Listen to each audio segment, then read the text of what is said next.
Dobar dan, dobrodošli na Helmcast. Naš današnji gost je osnivač Srbin Infa i YouTube kanala Centar. Njegovo ime je Dejan Petar Zlatanović. Izvini, samo da ti ispravim. Jedan od osnivača, znači, to je saborna priča, nije priča jednog čoveka, kapitalistička priča. Ja se izvinjavam vašim drugim kolegama. Ne, meni je stalo jako, jer sve što radim u životu radim po principu sabornosti, znači, prvi mogu biti među jednakima, ali ne jedini. Nisam diktator i prezirem takve ljude, kao ja i samo ja. Srbin Info je osnovan 2012. Kako ste došli na ideju da ga osnovite? Zato što su me gazili i rekao sam dosta, ne mogu više da izdržim. Bukvalno sam upao u proces, što ja stalno govorim Kafka proces, kada lupaš glavom u zid, ne znaš šta te sve ne snađe u životu, kako da izađeš iz problema. Konkretno, ja sam, imam hemiparezu od rođenja, znači tako sam, babica je greškom me pritisnula za glavu više nego što treba i dobio sam hemiparezu koju imam celu životu. Bio sam godinama profesor u školi, osnovnoj školi, srednjoj školi na određeno vreme i kao svaki Beograđanin nisam mogu na neodređeno vreme da dobijem nikad posao, zato što su dobijali uglavnom ljudi koji su po stranačkoj pripadnosti dolazili u Beograd i tako su im nameštali kao neku apanažu poslove po školama. Ne znam kako je sad situacija, ali do 2012. tvrdim da u nijednoj osnovnoj školi u Beogradu nije zapošljen niko ko je rođen u Beogradu ili živi. Osnovnu i srednju školu završio u Beogradu. Tako da u mojoj osnovnoj školi koju sam ja završio na Novom Beogradu i u gimnaziji u 9. gimnaziji, tada u to vreme niko nije bio zapošljen koji je završio tu gimnaziju, osnovnu školu ili je iz Beograda. Šta se konkretno desilo? Postoji onaj zakon za zapošljavanje invalida da mora osoba sa invaliditetom da se zaposli u nekom kolektivu koji ima 20 i više zaposlenih. Bio sam dobar nastavnik u školi, to je u Batinici, pozdravljam sad ljude, to je Pinki, osnovna škola u Batinici i za malo ljudi to zna da je to u stvari najstarija osnovna škola u Srbiji, osnovana 1709. godine. To je sjajan kolektiv, bio lepa saradnja, super sam se snašao, kolege su me prihvatile, deca su me prihvatili, roditelji su htjeli da ostanu, škola nije imala nijednog zaposlenog invalida i onda su kao, a postojala je mogućnost da se tamo zaposlim za stalno i htjeli su ljudi da me zaposli. I bilo je sve u redu i mi apliciramo Ministarstvu obrazovanja i Ministarstvo obrazovanja odbije, kao ne može, zakon za zapošljavanje osoba sa invaliditetom ne važi u državnoj upravi. A ko je tad bio na vlasti? Tada su bili žuti, ali ta priča je nastavljala se dali pod ovim režimima. Evo konkretno, ispričat ću šta se desilo. Mi kako to zakon ne važi. Naravno, umeđu vremenu sam ja dobio otkaz, zaposlili su neku osobu koja je iz Obrenovca, koja nikad nije predavala u toj školi, ko zna po kojoj osnovi, samo je Ministarstvo obrazovanja poslalo tu osobu i kao ona mora da radi. Sve u svemu, ja sam uspeo da izdejstvujem, da dođem do vlade i onda Ministarstvo financije, ne Ministarstvo obrazovanja, zvanično me je tada državni sekretar primio, imam dokument, gde bi mi objasnio da su oni doneli uredbu po kome taj zakon ne važi za osobe sa invaliditetom, mogu samo da se oni plaćaju kaznu za to što ne plaćaju osobe sa invaliditetom, plaćaju kaznu, u državni budžet ide, puni se državni budžet za neke fondove za zapošljavanje invalida, koji se nikad ne troši taj novac, on ostaje tako nepotrošen, on je pre 5 godina bio nekih 10 do 20 miliona evra, sad može i 50-100 miliona evra, super novac koji niko neće da traži, fiktivno postoji, a vi možete da ga trošite kako hoćete. Ja sam upoznao tada opozicijnu SNS sa tom pričom, oni su rekli nema problema, sve ćemo to da uradimo, da to sprečimo, te mehanacije, čim su došli na vlast, zaboravili su i mene i tu priču i njih to ne zanima, sve u svemu. Ja sam pokušavao svoj problem da iznesem negde u medijima, nema šanse. Znači, niko ne želi to da objavi. Čim su provalili da je tu vlada Srbije umešana, da su tu ogromne pare, to nikog nije zanimalo. I onda kakav sam borac, kako se ne predajem, rešio sam, ako vi nećete da objavite, ja ću da napravim svoj medij. Sa 119 evra sam napravio s mojim bratom koji ima softversku agenciju, 2 vrsna novinara, moji prijatelje su mi pomogli sa svojim profesionalnim savjetima, uputili su mi kako to može da izgleda, pošto ja u životu nisam se bavio u tom smislu medija, nisam bio novinar, niti sam želeo da budem novinar. Znači, život me naterao, borba me naterao i onda smo krenuli. Sad kad sam krenuo nisam znao kako će to ispasti. Ja sam mislio sad ću da napravim tu temu, o čemu će se pričati i onda sam shvatio.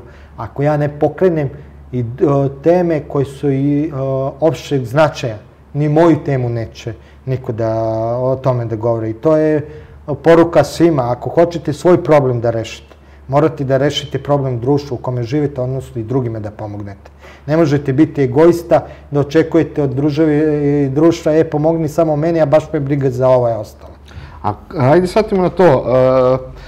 Kako reaguješ na ovo što se stalno po televiziji, radiju i u drugim ostalim medijima pojavljuje da osobe sa invaliditetom treba da se zaposle, da se tu organizuju neke stvari, a kako čujem po tebi, to oni preskaču.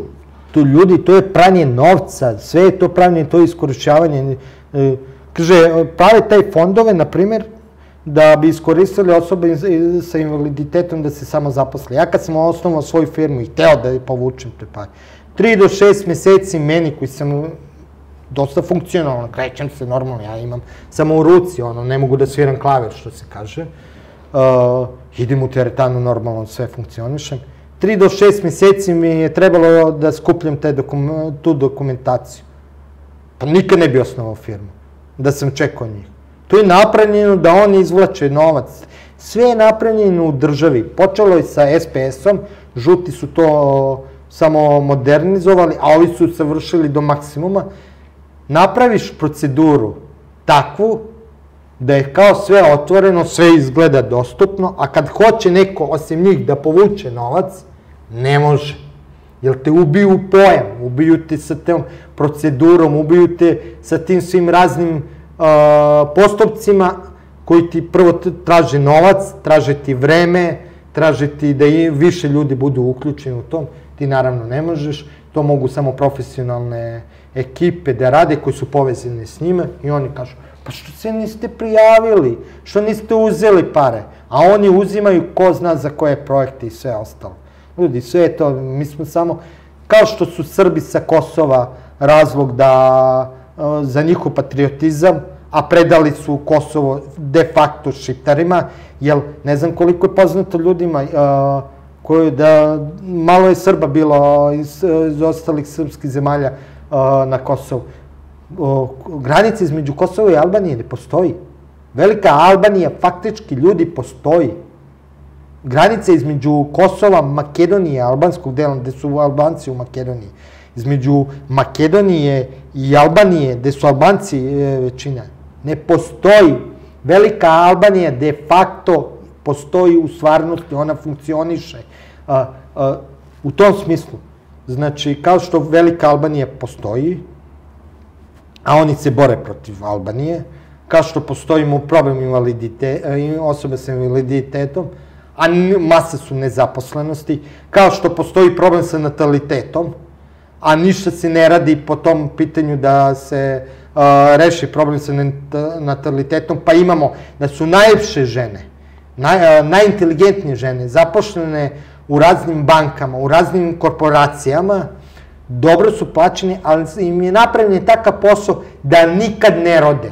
Jer ako slučajno postanu majke, bit će izbačene sa posla. Najbolji, znači genetski materijal, kad su žene u pitanju, na taj način je zarobljen kod nas. Pogledajte, uđite u bilo koju banku, uđite u bilo koju dobru korporaciju, stranu koja je ovde. I vidite, pogledajte žene, te koji su na rukovodećim položajima ili one koje rade tako odgovorne poslove koji su dobro plaćene, kako izgleda sve. Među njima, na tih 10 žena, možda je jedna majka, a 9 su potencijalno bi bile dobre majke. I one i da hoće ne mogu da postanu roditelji. Da vrati na celu priču. Znači, ti problemi i zato postoje da bi oni ih već i to rešavali, da ih nikad ne reše i da na tome uzimaju pare, da stvaraju neku moć svoju i da rukovode s nama i da kontrolišu nas. Pa evo sada na 100 dana vlade baš je pominjano kao poboljšavanje nataliteta. Mislite i da to... Izvini što te prekidam, ko da mi poboljša natalitet osoba koja je lezbejka?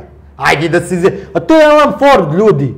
Super hiki na vlasti i kaže da ću siromašnima pare, jebote. Ajde, nemoj da se zezamo, jebote. Kad vidim majku sa 4 dece, da je na čelu naše vlade i da govore o natalitetu, verovat ću im. Da je osoba koja ima kako je nije sramote da takva osoba, ona ima 4-osoban, 5-osoban stan, ne živi sama i ona će da priča o natalitetu. Što nije dala nekoj osobi, nekoj porodici sa 4-5 dece taj stan? Šta će joj stan od 200 kvadrata njoj? Da se pogubi sa svojom ljubavnicom? Ajde da se ne zezamo, jebote. Ljudi, ajde otvoreno da pričamo o konkretnim stvarima što se dešava. Dosta je zamajavanje, ajde, okej. Kako misli, ko da reče, Slavica Đukić-Dejanović, imam ekskluzivno, bit će tu u centru emisije, gde čovek, brat blizanac je, rođeni su braća blizanci. Jedan je kao zvanično proglašen mrtav, drugi nije. Drugi je kao ostao da živi, kao Srbin i sve je ostalo. On je svog brata, blizanca, pronašao posle na Kosovu, u albanskoj porodici katoličkoj, koja je kupila još dvoje dece srpski. Znači, iz porodilišta su ukrali decu srpsku, proglasili ih mrtvo i kupili ih i odgajali ih u Albanci.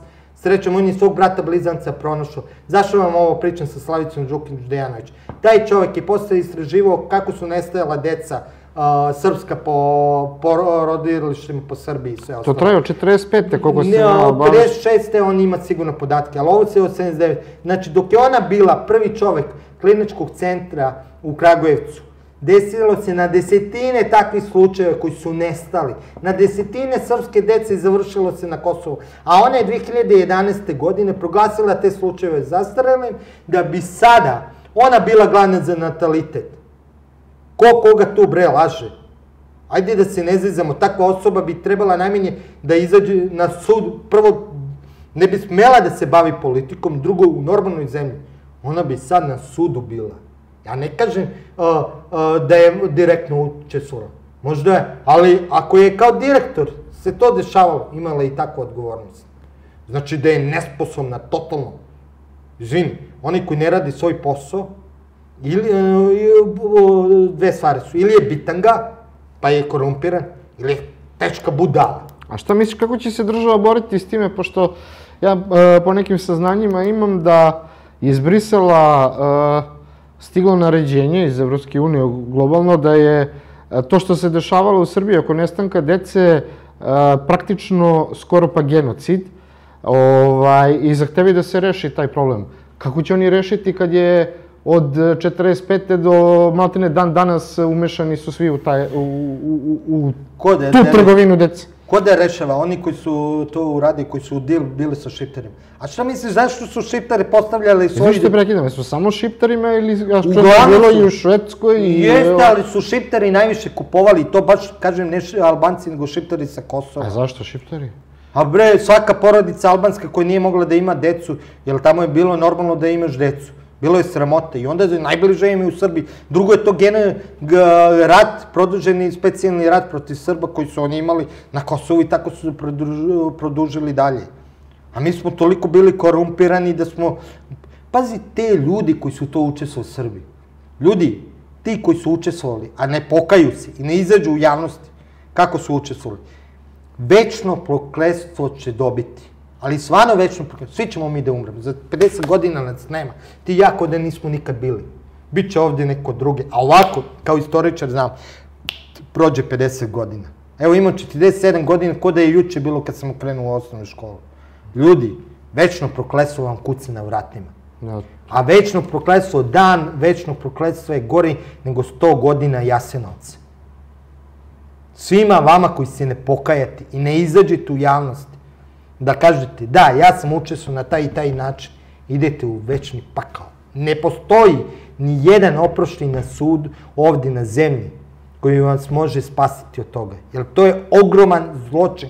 Zločin prema majci je najgori zločin koji postoji. I u Bibliji, i prema našim zakonima, i prema srpskoj tradiciji. Kažem ti, zašto?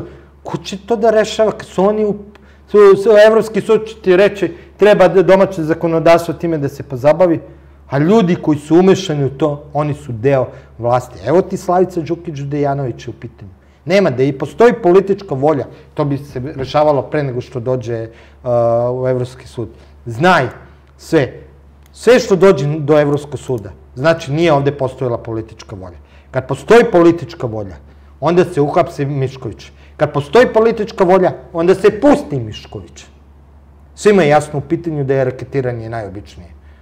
U pitanju, budeš u zatvoru, uhapsim te, raketiram, stavim te u moj sistem, idemo i onda te pustim na slobodu i na taj način ti legalizujem tvoju imovinu. Posledica celog suđenja sa Miškovićem je to što će njegova imovina biti legalizovana. I sad nijena druga vlast neće moći da ga optuži za korupciju, odnosno da je nelegalno stekao tu imovinu. Zašto? Zato što je on prošao ceo sudski proces i jedan put ako se po nekom pitanju vodi sudski proces, ne može drugi put po istom pitanju.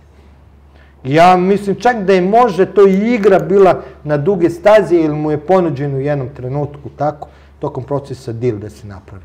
A on je upumpao novac.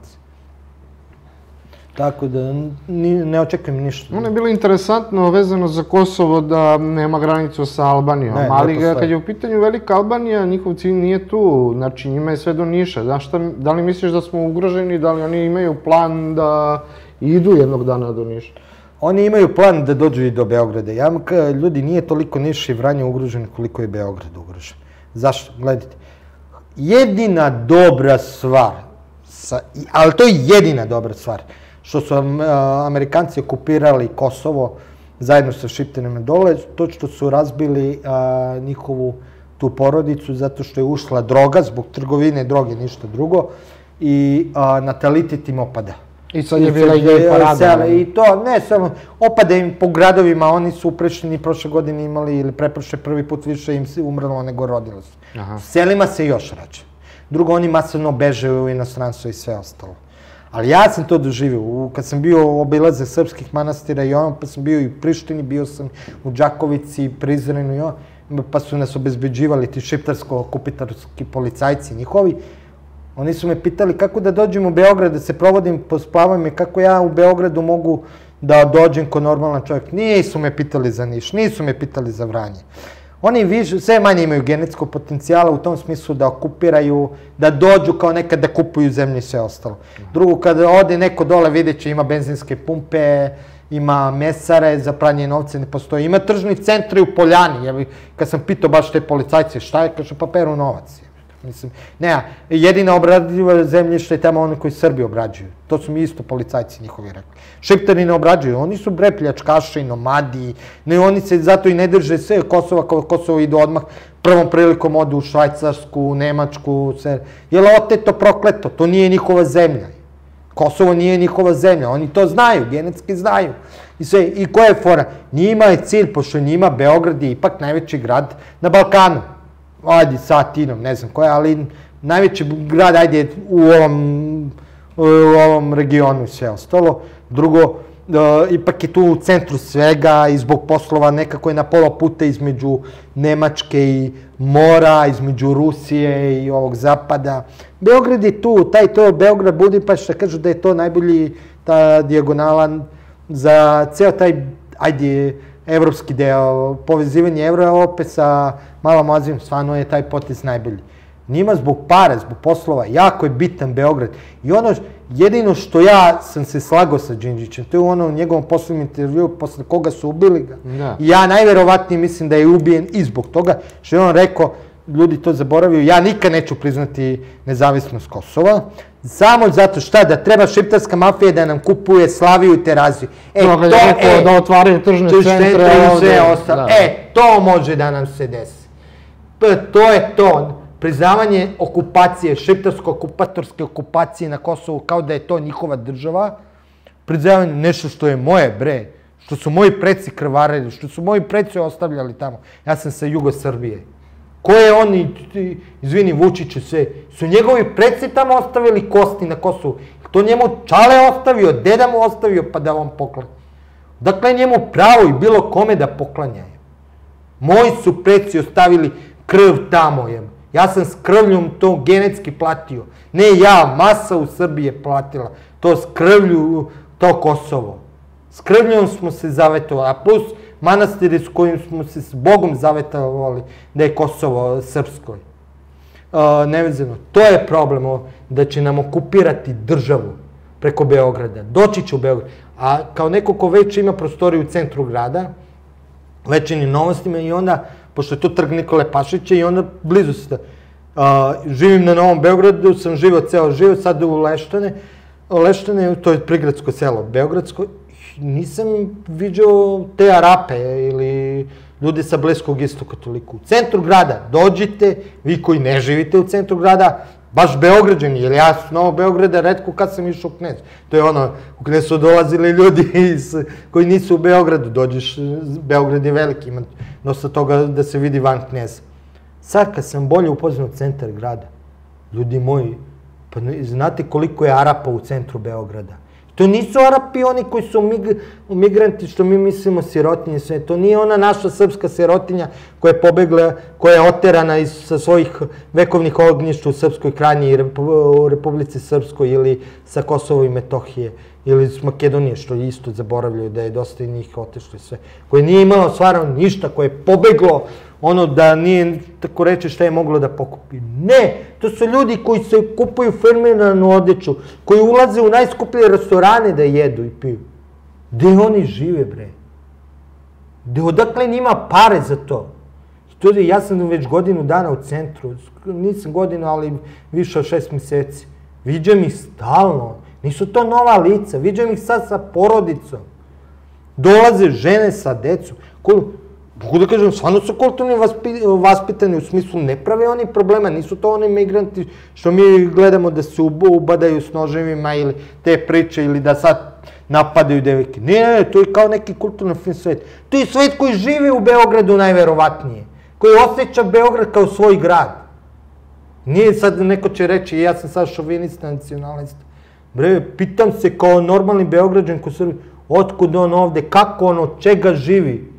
Komu daje te pare? Da vidimo kako to funkcionira. Kojim pravom može to? Imao sam čoveka, gost mi bio isto u emisiji, živio od 70 i neke u Beogradu s 5. 6. godine, Srbin i Crne Gore, 40 godina ne može da dobije državljanstvo. To se sad a ovi migranti za samo ruku stavi. Da li postoji neka tajna agenda, baš zašto što oni odmah dobijaju pasoše, a neki ljudi, čak imamo jednog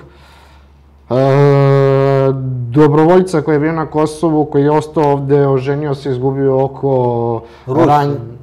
Rusi, jeste. Bila je... Da, bila je peticija da se dobije državljanstvo čovjekov ima i porodicu, da, sve, i ne može dobije. A azilantima i ostalima dajemo odmah. Šta je to? Okupirani smo. Čovječe, okupirani smo. Ajde, samo su oni pametni sad, shvatili su, gledaj, ti kad okupiraš, istorijski gledano, neku teritoriju, ti moraš vojsku, svoje činovnike, to da platiš, onda stalno imaš bune, otpisan i tako dalje. Bre, ovako, vreme ti treba da iskontrolišeš to. 100 ljudi, 200, 500 ljudi, najmini, ne, 500, treba ti 100.000 ljudi za to, trebaš da ih sve iskontrolišeš. Ovako imaš 50-100 domaćih izdajnika, njih kontrolišeš, njima se to ono kao Sultan Paša ili Agi dao malo zemlje i kaže tu si bog i batina, ali znaš se što za mene moraš da radiš, baš ne briga šta ostalo radiš, to je taj sistem je. A čemu ta islamizacija Evrope, ako mislim... A nije to je ono bučkuriš, pravi se bučkuriš, znaš... Mešaju rad. Da, mešaju sve, jer je lakša kontrola kad te skoreniše, u smislu izvučiti iz svog tla. To je kao i ti migranti. Oni izvučeni iz svog tla i korena, oni više nisu ni pravi do kraja Arapi i muslimani kakvi su bili tamo. Oni su, to ti ono, izvini, Bora Čorbač, što je za gastarbajtere rekao naše, izvinite, ne mislim, ja znam da su Srbi, van Srbije nekad veći i bolji Srbi nego mi Srbi. Ali sjajno nekim ljudima rekao, kaže, iz dupeta mu prazilo okvire. U smislu, to su oni i u Beogradu ih imaš, koji su došli u Beogradu, a ostali su još u selu. To su oni većiti dođoši, koji ne znaju gde su. S takvim ljudima je najbolje manipulisati. Znači, dupe mu je, izvini, u Beogradu ili iz Sirije u Srbiji, a glavom je odakle je pošao. I on je stalno na nekom putu i on je super za manipulaciju. Tu se radi tako u Beogradu. Šta ovih 55.000, 10.000 kao novih upisanih?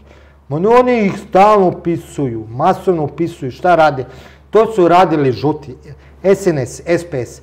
Ništa nije, ovaj režim trenutno, ništa nije on skoro izmislio. Ali je usavršio sistem koji već 20-30 godina postoji u Srbiji i doveo ga do perfekcije. Šta oni rade? Masovno ljude, na primjer, iz unutrašnjosti koji su ojadili, opljačkali time što su sve nabili u Beograd. Šta su oni uradili? Sve su nabili u Beograd i Novi Sad. U ta dva grada može ništa treći. Sve pare su dovukli tu. Ljudi u manjim mestima više nemaju izbora. I onda hrle u velike gradove, pre svega u Beograd. Spremni sve da uredi i na sve da pristanu. Izvini što te prekidam. Izvini, ali jako je bitno, zato što su u pitanju, zato imam verodostojnu priču sve. Ovi masovno stanovi, kako se grade? Oni preko svojih banaka im daju, nađu im prvo posao im nađu kakav takav, daju im stambene relativno povoljne kredite, zato se grade ove zgrade, silne po cenu. Daju im stan, daju im posao i kažu, ako ne radiš po našim pravilima, odnosno tako ih prave modernim janičarima, gubiš posao. Ako izgubiš posao, gubiš mogućnost kredit da plaćaš, ode ti stan, gde ćeš ti? Otišao si od kuće.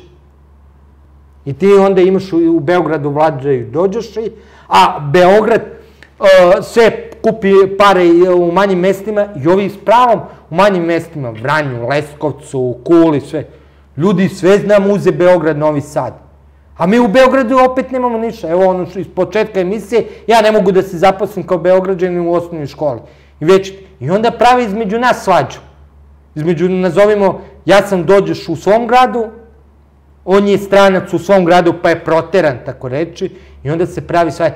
A tako si na globalnom nivou pravi. I svađaju narode i najlakše se tako manipuliše sa ljudima. To sam teo da te pitam, ali daću mali uvod. Skoro sam radio neke zanimljive emisije u manastiru Rokumija sa igumanom manastira i sa Mati Atanasijom, koja je rekla da je otprilike, ne mogu sad da se setim do detalja, da je napuštanje sela pogubno za Srbe i da uopšte nije jasno zašto se masovno ljudi doseljavaju u Beograd, koji je sveopšti haos je u Beogradu. Ako uzmemo u obzir da smo u vreme Miloša Obrenovića, kad su mu oterali Turke, bukvalno važili u Evropi za malu Švedsku, samo zbog poljoprivrede. Mi danas poljoprivredu maltene i nemamo. Odlazimo u neke industrijske, otvaramo neke fabrike u kojima nismo ni sami vlasnici, rasturamo našu privredu, rasturamo, kako se zove, selo. Da li je po tebi i to programirano namerno? Sve je to deo iste agende. Sve je to napravljeno tako... Zato što Srbija može od sela da živi dobro, pa čak Branko Dragaš je rekao u nekoj od svojih emisija da u roku od nekih 5 do 10 godina mi bi mogli da isplatimo i spoljašnji dug samo živeći i radeći na selu od poljoprivrednih dobara. Nije samo, gledaj, selo je dobro i zbog natalitete. Kad imaš kuću, to je razlog. Zašto sam se ja preselio u kuću, a ne u stanu? I svakome ko može preseliti se u kuću, savjetujem da se prvo veća sloboda. Drugo, uvek možeš da dogradiš 30 kvadrata za još jedno dete ili sve ostalo, dopunsko, a na u stanu ne možeš. I ako možeš, mnogo je komplikovanije. Treće, ti si samostalniji. Imaš svoju hranu, ja svoju hranu, imam svoje jaje, svoje voće, svoje povrće. Mislim, živim, toliko nisam zavistan od toga šta ću u prodavnici da jedem. Jedem ono što mislim da je zdravo. Moja jabuka je zdrava. koju jedem. Moja šljiva je zdrava koju jedem. Znam šta jedem. Da. I zbog toga je bolje živjeti na selu i sve ostalo. Problem je to, možeš si u malim gradovima živjeti. Sad je toliko savremena proizvodnja napravljena da ti možeš i da živiš i u nekom manjem gradu i da se baviš poljoprivredom. I da kontrolišeš putem računara, da kontrolišeš svoje useve. Ne moraš stalno da si na selu. A u manjem gradu zašto je mnogo lepši život nego u Beogradu? Ja da mogu da organizujem svoj posao, pobjegao bi iz Beograda. Zašto? Ja od tačke A do tačke B da odem u Beograd treba mi pola sata, 45 minuta. Evo sad smo mi pešaka koliko smo išli i ovo, sam znaš do ovog studija. Izvini što te prekidam, ja sam od svog stana koji je tu, vidio si blizu Hale Pionir, išao sam negdje iza Železnika i kažem, išao autobusom i dolazim do drugarice i kažem, ja bi 2 puta do Novog Sada stigao, možda stigao do tebe. O tome se radi. A u gradu sve ti na 5 minuta, prijatelj ti na 5 minuta, posao ti na 5 minuta, prodavnica ti na 5 minuta. Mi u gradu, ja sam izračunao sa jednom osobom koja u jednom manjem mjestu živi, isto i ona, gledali smo gde ona živi i šta radi i šta ja radim. Iste stvari smo radili. Išli u teretanu, ne znam, na posao, sve ostalo, dužili se sa ljudima. Izračunali smo, u mjesec dana ona ima 2 dana života više nego ja, samo zato što ja u Beogradu izgubim vreme od tačke A do tačke B. Ljudi, za ovi koji ne živite u Beogradu i Novom Sadu, mi živimo kao ono na zapadu što se kaže, najavljujem se svojim prijateljima da bi došao. Zašto? Jer on dok dođe s posla, treba mu sat i po. Pa je umoran posao, umoran u putu. Dok on sredi svoje stvari, ne može da me primi zato što je već 8-9 sati opet u frci veliko. Mi moramo da nađemo jednom drugom, bukvalno kao posao zakazujemo da bi se vidjeli. A u malom mjestu tu sam, odem na kafu, čas posla, usput, pomognem prijatelju, pomogne i on meni. Mnogo je kvalitetniji i lepši život u manjem mjestu nego u velikom mjestu. Beograd mora da se očisti. Prvo stranku za koga ću da glasam na ovim izborima bit će ona koja kaže očistimo Beograd. U kom smislu? Mora da se podvući crta. To je to. Nema više u tom smislu doseljavanja. Ne može, na primjer, u Beogradu više, evo zbog ovih lokalnih izbora, da se neko zapošljava u beogradskim organima od mesne zajednice do grada Beograda koji nema najmanje 6 godina prebivališta u Beogradu. Tačka. Koji su od sad pa nadalje. Mora da bude ovdje. Ne može. Zašto? Da bi mogli ljudi koji žive u Beogradu da dobiju posao. Odnosno, ne može neke poslove koje daje grad Beograd da dobije firma koja nije u Beogradu registrovana najmanje 5 godina. Ne možeš preko noći da dođeš ovdje da se registruje. I drugo, Beograd mora da vrati Srbiji to što je uzeo. Određeni novac će da finansira Beograd kao grad Beograd, opštinama po Srbiji, neke poslovi koji mogu mnogo jeftinije da se rade van Beograda nego Beograd. Ja da imam pare, da je mogu i Srbin Info, normalna novinska agencija, da postoji tržište, da ja mogu na tržište da izađem ovdje, ne postoji, možemo i tome da pričamo, zašto. Kasnije, lepo bi, mnogo mi neke stvari, ja i sad imam, rade iz Kikinde, ljudi iz Vranja.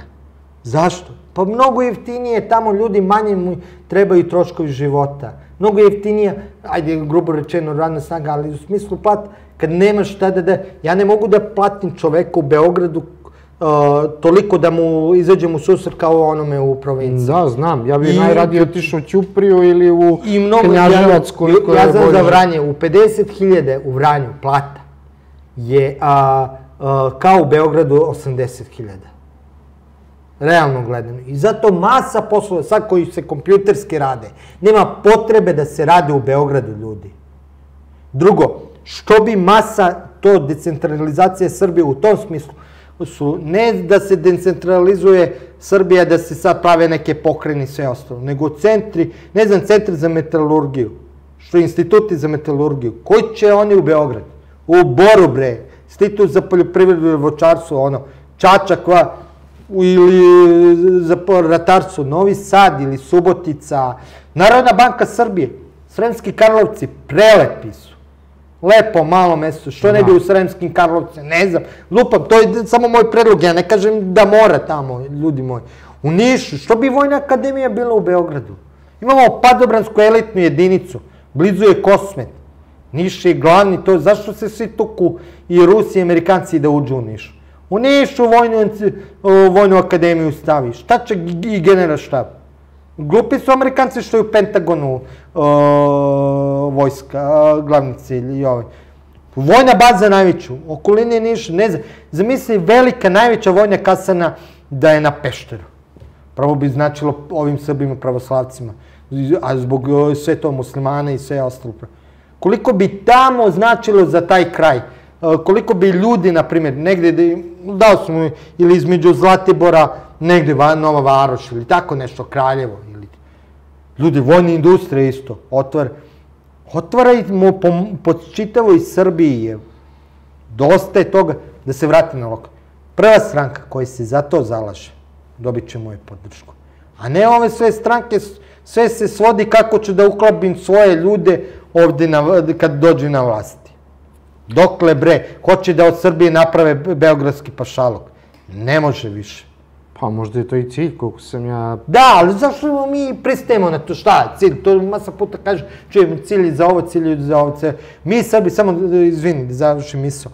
Mi Srbi, kao istoričar pričamo, u 19. veku, Rumuni su dobili nemačku stranu dinastiju, Bugari su stranu dinastiju nemačku, Grci su dobili, nisu drugačije mogli da dobiju nezavisno. Srbi, ne da nisu pristali na nemačku dinastiju, nego su imali 3 srpske dinastije. Petrović u Crnoj Gori, Obrenović i Karađorđević u Srbiji. Rekli smo, malo Morgen ćeš ti meni uvaliti nemačku dinastiju svojim ustavom. 1858. godine Svet Andrijskim ustavom uslov za povratak Obrenoviću u zemlju je bilo ne može stranac na srpski presto. Ne može ni strano kopile na srpski presto. Samo može srpskog roda da bude na srpskom prestu. Rekli smo svima ne. Svima i mogli smo. Mogo je srpski seljak tada da kaže i da stvori tu državu od ničega. A sad šta imamo sve ovo, ne možemo, mnogo su, ma bre, postali smo lenji, oportunisti, kukavice, sve su nam krivi drugi, da smo razmišljali o tome da su nam krivi drugi, nikad ne bi se oslobodili i stvorili državu. Bre, drugo, mi smo Srbi, mi smo najbolji na svetu. Ako nismo najbolji, odmah padamo u depresiju. Znaš ko mi to rekao? Jedan ruski novinar. Došao ovde, kaže, vi samo slavite to u Rusiji, prvaci ste u svetu, ne znam, bilo u vaterpolu, bilo nešto košarka, bilo, ne znam, tako, u fudbalu su klinci bili. Kaže, mi u Rusiji onako ogromno toliko ne slavimo. Nema, kaže, kod vas je to imate usađeno u geni. Kaže, kod vas je od malog deteta, pazi, to je sa strane, nije moj. Kaže, od malog deteta do najstarije, ako niste najbolji u nečemu, vi padate u depresiju. Vi imate to što drugi nemaju, a čovjek živi u Nemačkoj i sve ostalo. Kaže, šta mi je rekao? Iskoristite. Ako ne iskoristite to, zgazit će vas drugi zato što osjećaju to da imate. Izvini, ali kako da ne padnemo u depresiju kad nas predsjednik države naziva neradnicima, nesposobnima? A jesmo, kad ga ne sklonimo tako. Izvini, čovjek, najveći problem koji imam sa Vučićem, nećemo o izdaji Kosova da pričamo, briselski sporazum, to je ogroman, to je ono, ajde, to je vrh ledenog brega. Najveći problem je to što nije otišao na lekarsku komisiju. Izvini, čovjek koji svoju majku ispravlja u emisiji pred 1.000.000 ljudi, koliko ima kilograma, majka mu kaže da je imao, kad se rodio 3 kilograma, on kaže ima 1,8 kg, majka mu kaže, je li 2 kilograma, pa nije imao si 3, znam. Ne, ja znam bolje, imao sam posle mjesec dana toliko. Svoju majku ispravlja. Pazi koji to psihološki ličnost, kakva je to. Kad svoju majku pred toliko ljudi ispravlja, koliko je imao kilograma kad se rodio. Ljudi, imamo problem sa čovekom koji psihološki nije dorastao toj funkciji. Vođa, Radoman Domanović, ko nije čitao Vođu, pročitajte. Nama se desio vođa. Dešava nam se već dugo, za neke stvari i pre 45. kad smo ušli u Jugoslaviju, ali ovo je vrh ledenog brega.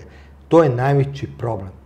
Čovek treba da ide na lekarski pregled, kao i svaki budući predsjednik države, predsjednik skupštine, ministar, gradonačelnik Beograda, svako onaj koji obavlja državnu funkciju. Zašto? Tetkica u školi obično je polaže državni ispit, pa ode na psihološku procenu, da vidimo kakva je ličnost. Ja imam za sebe. Ja sam je uradio svoje vremeno, ako neko traži, na primjer, moju, mogu uvek da dam. I da je okačim i javno.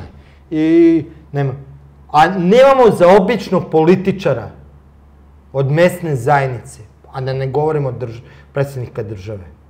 Ja nisam siguran u psihološko zdravlje Aleksandra Vučića i sve one koji su došli, koji su bili pre njega. Ne govorim samo o SNS-u. Govorim o svima, da ne pomislim. I to je taj problem koji imam veliki, jer ja, i onda me ne čudi da on to priča što priča, da priča da je Muratu, nijedan Srbin nije dorastao Muratu, a Srbin ga je ubio i ako ništa drugo, čoveče, znaš ko je mu je dorastao? Jedan čovek mu je ipak dorastao. I to je jedini sultan koji je ubijen. I znaš za to na bojnom polju? Nijedan jedini sultan nije ubijen. A koliko Turke to boli, kad sam bio u Turskoj, družio sam na moru i družio sam se sa pravim nekim Turcima. Turski nacionalisti, ok, neki su, ne vole muslimane, u toj su hteli džamiju da dižu vazduh, otprilike, oni su za Evropu. Ok, ali su veliki nacionalisti, samo digresija, šta misliš koga uče, ko je za Turke Ante Pavelić, smatraju ga najgorim zločincima i time plaše svoju decu, Karađorđe. Karađorđe im je kao Baba Roga, uče kao da je tu oko Turske imao kajš sa turskim glavama. Ja kažem, mislite vi normalno? Kaže, da, nas to uče, on je neka vrsta Baba Roge. Jedino je znam za Karađorđe. Svih Srba za Karađorđe su svi znali. One koje sam ja sretao. Kao u Francuskoj za vreme ratova, kad su uspavljivali decu, to mi pričao drug koji živi u Francuskoj, kaže, strašno, kaže, ako ne budeš dobar, doći ti četnik. Vidiš. Nego ovo sa sultanom, ja, kažem, pa Murat je ubijen, no nešto smo pričali, kažem, pa Miloš Obilić, ne znaš Miloša Obilića, ubio je sultana Murata. Nije, umro je prirodno snoće. Kažem, ne, ubio ga je Miloš Obilić. Mi znamo kad i šta. Ne, umro je prirodno smrću. Kažem, idi, pročite neke izvore koji nisu tvoji udžbenici turski. I čovjek posle par dana kaže, ne mogu da verujem. Mene su celog života učili da nijedan nije poginuo. Ja nisam ni znao ko je Miloš Obilić. Kosovska, kaže, bitka je kroz maglu da je nekad nešto spomenuto mu obrazovanju, ali nije povezivo to sa Srbima, da je neka od bitaka koji su Turci vodili. Znači, oni kriju koliko ih je zabolelo to, da su oni morali to da prekriju. I sad, jedan podatak koji trebamo biti ponosni, kao na podatak kad ti Netanjahu, izraelski premijer, kaže, mi više od 2000 godina se družimo. To su Jevreji. Ako neko pamti, oni i Kinezi pamte. To su dva naroda koji pamte. I Indijci, u stvari 3. To su narodi koji pamte. Grci im čak nisu dorasli. Gde su naši bajni istoričari da pitaju se, otkud njemu ta izjava? Zašto? Zbog čega? Ne, nego će da viču priča Srbi su stari narod, nije tačno, Srbi počinju od 7. veka da se pominju, a naša država od 19. veka. Ljudi, premijer Izraela je izjavio. Ja znam. Šta, koju oni to zna istoriju koju mi ne znamo? Koji ste vi priči? Koji ste vi meni istoriju onda pričali na fakultetu? O čemu se to radi? Demantuj ga. A pa zar ne misliš, evo sledeće pitanje, da to je počelo po meni, ja ne znam, ti mi ispravi, još iz vremena komunizma, skrnavljenje srpske istorije, a današnji liberali to nastavljaju. Ne, to je jako rano. Počelo od 19. veka sa Vukom Karadžićem. S tim što Vuk Karadžić, po mom nekom uvidu, nije bio svestan. On je bio čovjek običan seljačko dete, polupismen, koji se samo obrazovao, koji dosta uradio za našu srpsku ideju, nacionalnu. Zaboravljaju šta je uradio za srpsku državnost. Vuk ja čak ima pozitivniju po mene ulogu za srpsku državnost, ali ne za kulturu. U tom smislu da je on srpski nacionalni problem aktualizovao u Evropi sa svojim srpskim narodnim pesmama. To mi ne shvatamo. Mi smo Evropi bili poznat kao narod tek sa Vukom, GT1. Kulturna veličina, tada nemački broj 1, čija se reč slušala i oduševljen Srbima. Ranke, otac moderne srpske istorije, čovek koji je udario temelj nemačke državnosti, koji je po čijim idejama je u stvari stvorena moderna nemačka država. Je bio i učitelj, prema preporuci Vuka Karadžića, učitelj Mihajla Obrenovića, koga smo ubili, koji je bio sjajan vladar, ali to je sad duga priča. Čovek koji mnogo je značio za srpsku državnost, ali nas je unazadio sa nekim stvarima, zato što je od njega, kao da su Srbi narod od 19. veku kulture u pitanju. Nije bio dorastao zadatka u tom smislu da shvata da je deo velikog plana. Ima jedna, sad završavam čitanje knjige sjajne Teodora Toleva, ja mislim, bugarska istoričarka koja je doktorirala na Državnom univerzitetu u Barceloni. Znači, otac je akademik. Zvanična istorija. Nikakva Deretić i te priče. Žena kretala da u istoriji Makedonije da piše, jer je kao Bugarka bila iskompleksirana zašto Makedonci ne vole da su Bugari i smatrala je ajde da otkrije problem od kada su Makedonci prestali da budu Bugari. I naleti u Beću na nešto sasvim drugo i promeni doktorsku disertaciju na pola puta, a to je kako su Austrijanci stvorili iz ničega albansku naciju. Kako su im dali jezik, kako su im dali pismo, kako su im stvarali državu. To je već široka priča. Sa svim izvorima. Čak ima datum i kad su bile sednice, kad su te konkretne odluke donesene. Znači, otvoreni arhiv u Ministarstvu spoljnih poslova Austrijske monarhije, odnosno Austro-Ugarske monarhije. Ljudi, odimo, Srbi ne odlaze, treba otići, sada Austrijanci to otvaraju, može da se pročita. Zašto ovo pričam? Sve što sam tu pročitao za stvaranje Albanije, a vidiš da je to neki proces koji ne rade od početka, to je neki proces koji se stalno nastavlja, je to što su oni počeli od Vuka sa Srbima, a završilo se sa Prvim svetskim ratom. Odnosno, kako od Srba stvoriti više veštačkih nacija, Bošnjake, Hrvate, u 21. veku mi imamo Crnogorci, naravno, tada ih nisu stvarali, nego taj program, plan su samo preuzeti od Austro-Ugara. Tačno ima kako se stvara veštački jezik, kako se stvara veštačka istorija, kako se stvara veštačka tradicija. I tu se vraćamo na onu istoriju. Do 19. veka, sredine 19. veka, sami ti Austrijanci nas zovu Ilirima, kad je Sloveni. Sloveni i Iliri su im znak jednakosti. Odnosno, da su Iliri i Sloveni narod koji imaju zajedničko poreklo. Niko to ne dovodi u pitanju. O tome se ne priča. Kancelarija za Srbe se zove Ilirska kancelarija, zvanično u 18. veku. Znači, to je toliko bila opšta istina. Ali onda, ako Iliri i Sloveni, znači mi smo stalno tu. A kako možeš da se boriš protiv nove oslobođene srpske države koja želi da ujedini sve srpske zemlje i taj način da sruša Austro-Ugarsku monarhiju? Da nas proglasimo ne starosediocima, nego dođošima.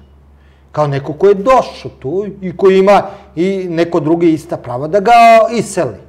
I onda su nam počeli kroz istoriju, prvo, preko Jerečika, preko svojih studenta koji smo mi slali svoje decu u Beču, u Pragu, ne znajući da šaljemo ih i da u njihov sistem počeli da nam prodaju svoju istoriju koja je bila u skladu sa njihovim državotvornim interesima. I oni su radili tako što su selektivno birali izvore. I onda smo dobijali đake naše koje uzmu Porfirogenit, grčki car, kao jedini izvor za stvaranje srpske države. Gde je tu problem? Čovjek koji ratuje protiv Slovena. Tada su Bugari, kad je on bio na vrhuncu moći, Bugari hoće da preuzmu Vizantijsko carstvo. Bugari tada predvode Slovene. On ratuje sa Slovenima, sa Srbima na Balkanu, ako hoćemo, preko Bugara i sve ostalo. I on sad piše slovensku istoriju. Pa najbolji način da nas proglasi dođošima. Da te ljude koji su dali iz područja Konstantina Velikog, Justina Velikog, Justinijana Velikog, proglasi dođošima. A mi smo stvarali Vizantiju. Mislim, ljudi koji su rođeni u Nišu su stvarali Vizantiju, koja se inače tada zvala Rimsko carstvo, a ne Vizantije. To je i pojem koji u 16. veku ili 17. Francuzi izmislili za istočno Rimsko carstvo. U svakom slučaju, tako uzimaju izvor koji je selektivan, koji je pristrasan, kao jedini izvor za srpsku istoriju. Znači što prekidam, a što mi uzimamo? Naprimjer, jedan moj drug je rekao da će iz knjige iz istorije preškrabati svom sinu deo gde su Albanci starosedeoci, a da smo mi ti koji su... Duga je priča, rekao sam, to je sjajna knjiga, Teodor Toleva, stvaranje albanske nacije, tako nešto, ne znam tačno, neka izgooglaju, naći će sjajno to kako se stvara. Albanci u stvari veštačke nacije, to je jedno pleme sa Kavkaza, sa simbiozom Grka, Srba, sve ostalo jezik, nego da se vratimo ovo za istoriju, jako je bitno, predsekao si mi nit. I šta se radi? Kad je samo jedan izvor, a ne zaboravlja se arheologije, zaboravljaju se i drugi izvori. Ja kad sam bio u Rusiji, svi su mi rekli, mi znamo da smo došli sa Dunava u Rusiji.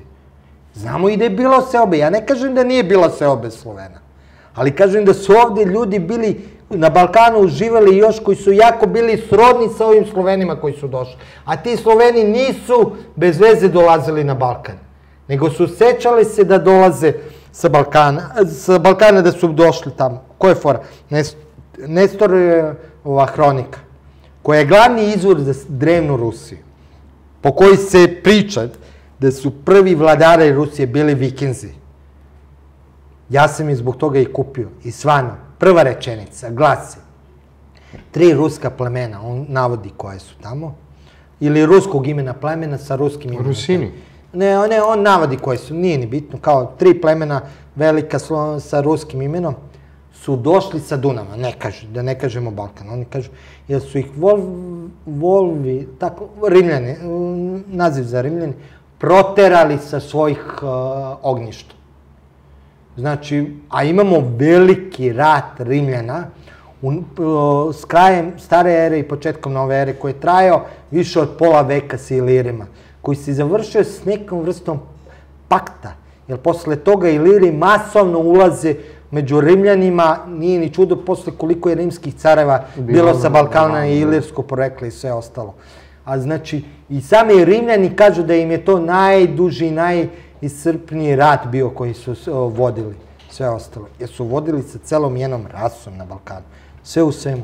Znači, postoji izvori koji kazuju da Sloveni koji su došli sa Balkana, da nisu Sloveni koji su pali bez veze na Balkan, nego su došli zato što su najverovatnije svojevremeno i otišli sa Balkana zbog nekih turbulencija. I da je jedan deo njih ostao ovde. I da smo mi, u stvari, geni, Srbi i svi narodi koji žive u srpskim zemljama, koji su slovenskog porekla, u sebi sadržimo genetski materijal koji je od starosedeoci Balkana, koji vuče od vinčarske kulture, kao i od Slovena koji su današnja braća Slovena u Rusiji, Poljskoj, Češkoj i svi ostali. Malo ljudi zna, genetski, kad su upravljeni na ta velika po ocu, Mađari su najslovenski narod na svetu. Imaju najviše slovenske krvi. Genetski po ocu. I to je važno za DNK da završimo tu priču, jako je bitno. Treba sa velikom rezervom uzeti ta istraživanja, zbog čega? Mi imamo po ocu relativno jeftine, istraživanja po majci su jako skupe i nisu nigde rađene po majci dovoljno dosta dobro, a čovek je i po majci i po ocu. Znači, genetski materijal nas čini i po ocu i po majci.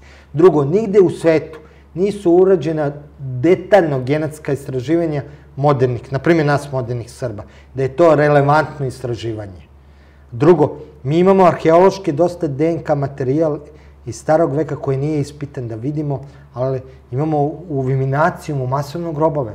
Da vidimo, na primjer, koji je DNK bio taj ljudi koji su živjeli u 1. 2. veku nove ere.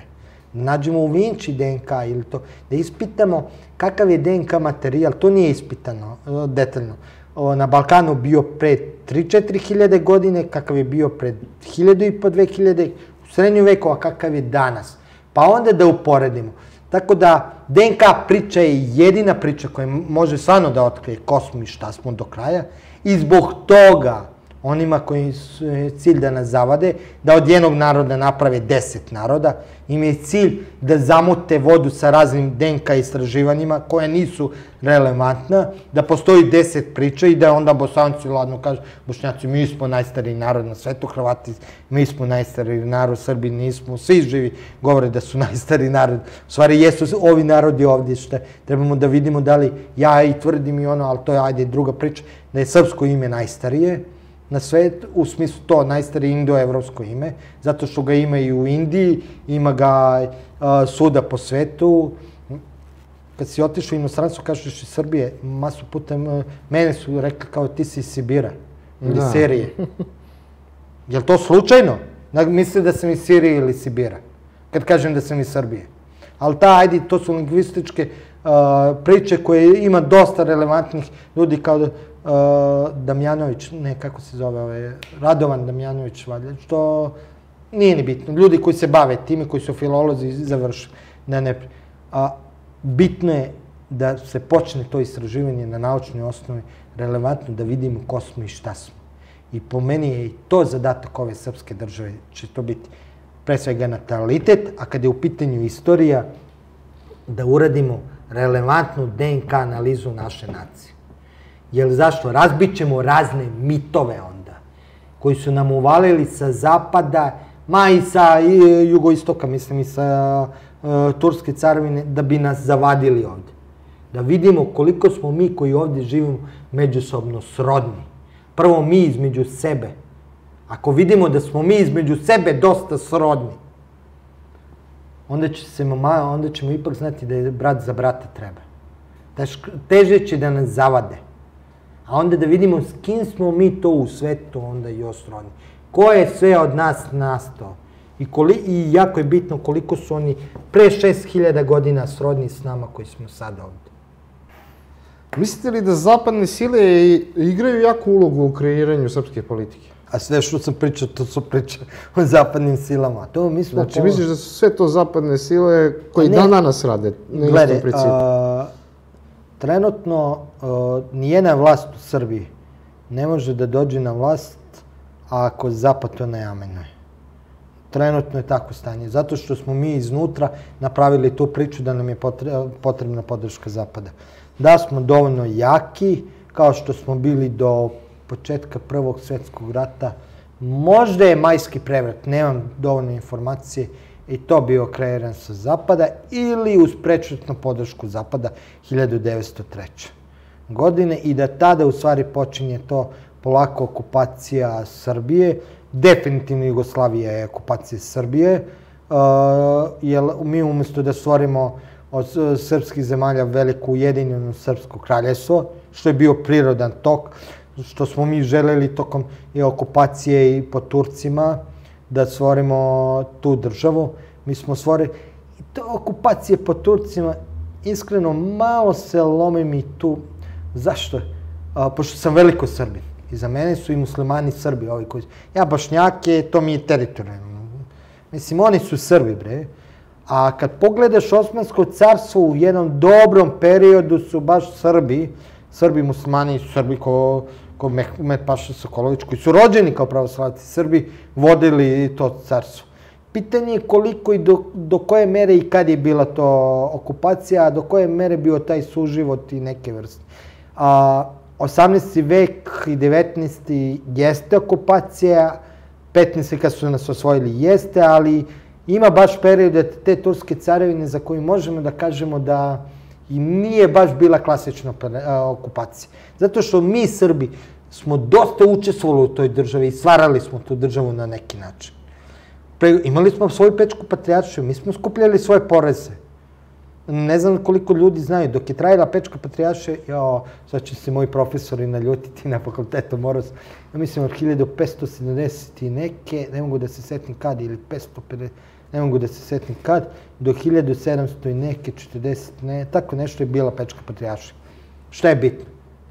Srpski patrijarh za Srbe pravoslavce skuplja porez, sve porodične stvari, porodično pravo, koje je jako bitno, ono je uglavnom u životu.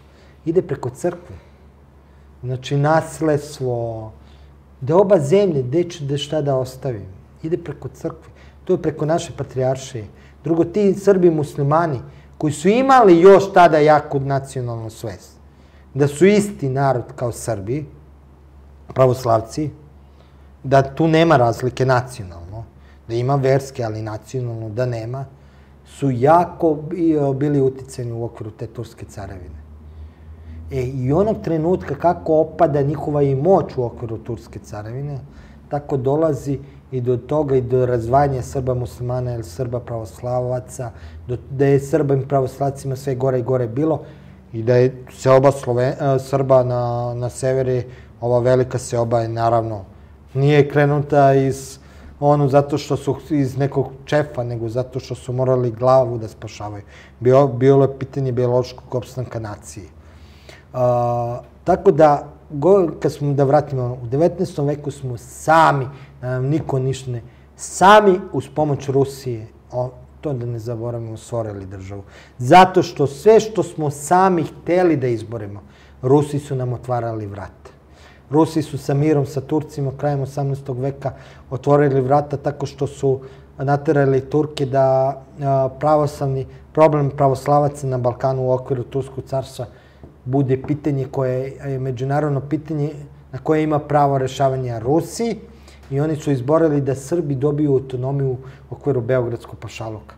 Zato smo se mi pobunili protiv Dahije. Zato što su nam ukinuli ono što su nam putem mira koji smo dobili rusko-turskog imali neku vrstu autonomije. A bilo je jako bitno to što smo imali svoje knezove, svoje obično životu u Srbiji u Beogradskom pašaluku jedno vreme nisu imali mnogo dodira sa Turcima.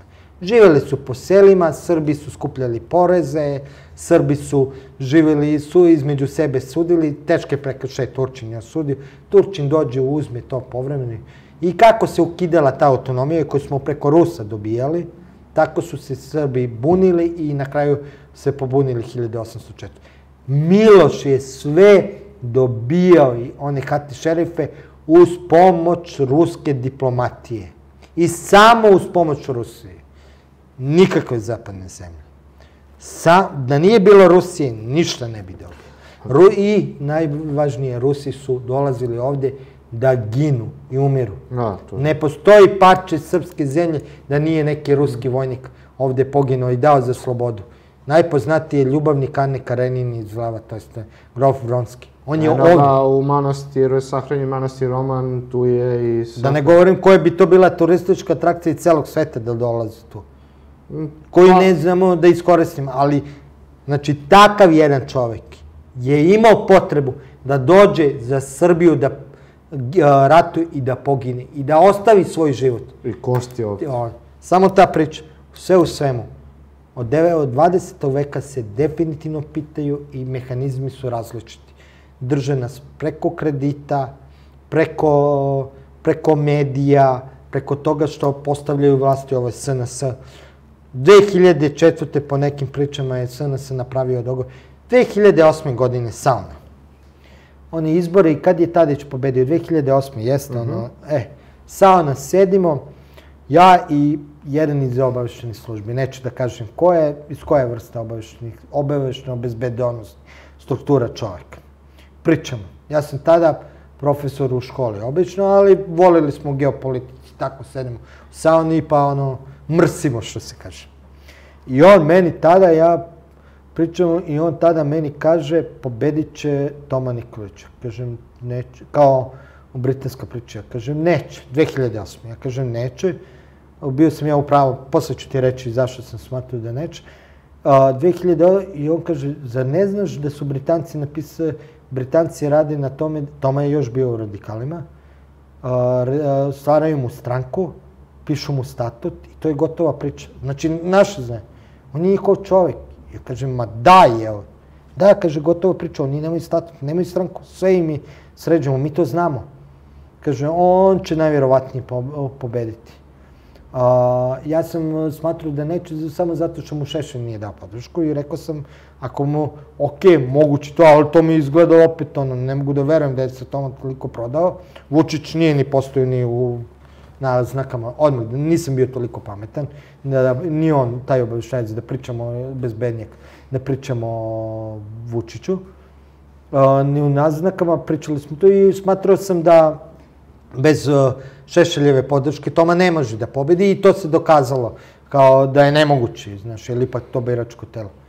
Sve u svemu. 2008. godine, ako je on, taj čovek znao to, iz tih struktura, pazi, nije on neki bio, pazi, nije ni bio običan čovek, ali nije bio, da se kaže, prvi drugi, da je to neka ta vreća. Bre, znali su, znači, najmanje 1000 ljudi u Srbiji je znalo za to. 1000 ljudi je najmanje znalo u Srbiji šta se dešava, kakve će promene desiti se. I ko postavlja i zašto postavlja, i zbog čega postavlja. Ali to ne znači da se mi ne možemo odupreti toj okupaciji. Naprotiv, oni su zapad 21. veku, nije zapad iz drugog svetskog rata, iz prvog svetskog rata. Genetski su rastureni. Zato oni traže svežu krv. Ne traže oni migranti, nego traže da migranti nas Slovene potisnu ili kao Ukrajinu iznutra unište, jer znaju da je slovenska krv je ta ona koja će ih preporoditi kao neka što je Rimsko carstvo preporodilo. Njima to je potrebno, nisu njima potrebni Arapi. Ja i ti se ne razlikujemo da u Nemačkoj dođemo, teško će nas neki Nemac reći da smo Arapin ili nešto drugo. Ali ako mu dođe oni crni Turčin, Musa crni, ostaje mu uvek Arapin. On 5. generaciji će tek da izbledi, da bi ušao u njegov deo. Njima mi smo potrebni, zato se sve radi ovdje da se okupira, da se mi ispraznimo. Da idemo ka njima. A i njima treba im genetski materijal, oni su pukli, oni imaju po jedno dete koji mi. Po jedno dete u porodici nemaju. Evo sad smo izbacili skoro sa švedskog portala, smo prevali podatak frapiran u Frankfurtu. Prvi put prošle godine više ne Nemaca, nego Nemaca. U Britaniji Muhamed je najčešće muško ime koji se u Britaniji, u Engleskoj, a u par gradova, da li u Londonu, da ne lažem, ali ima tamo spisak gradova u kojima je...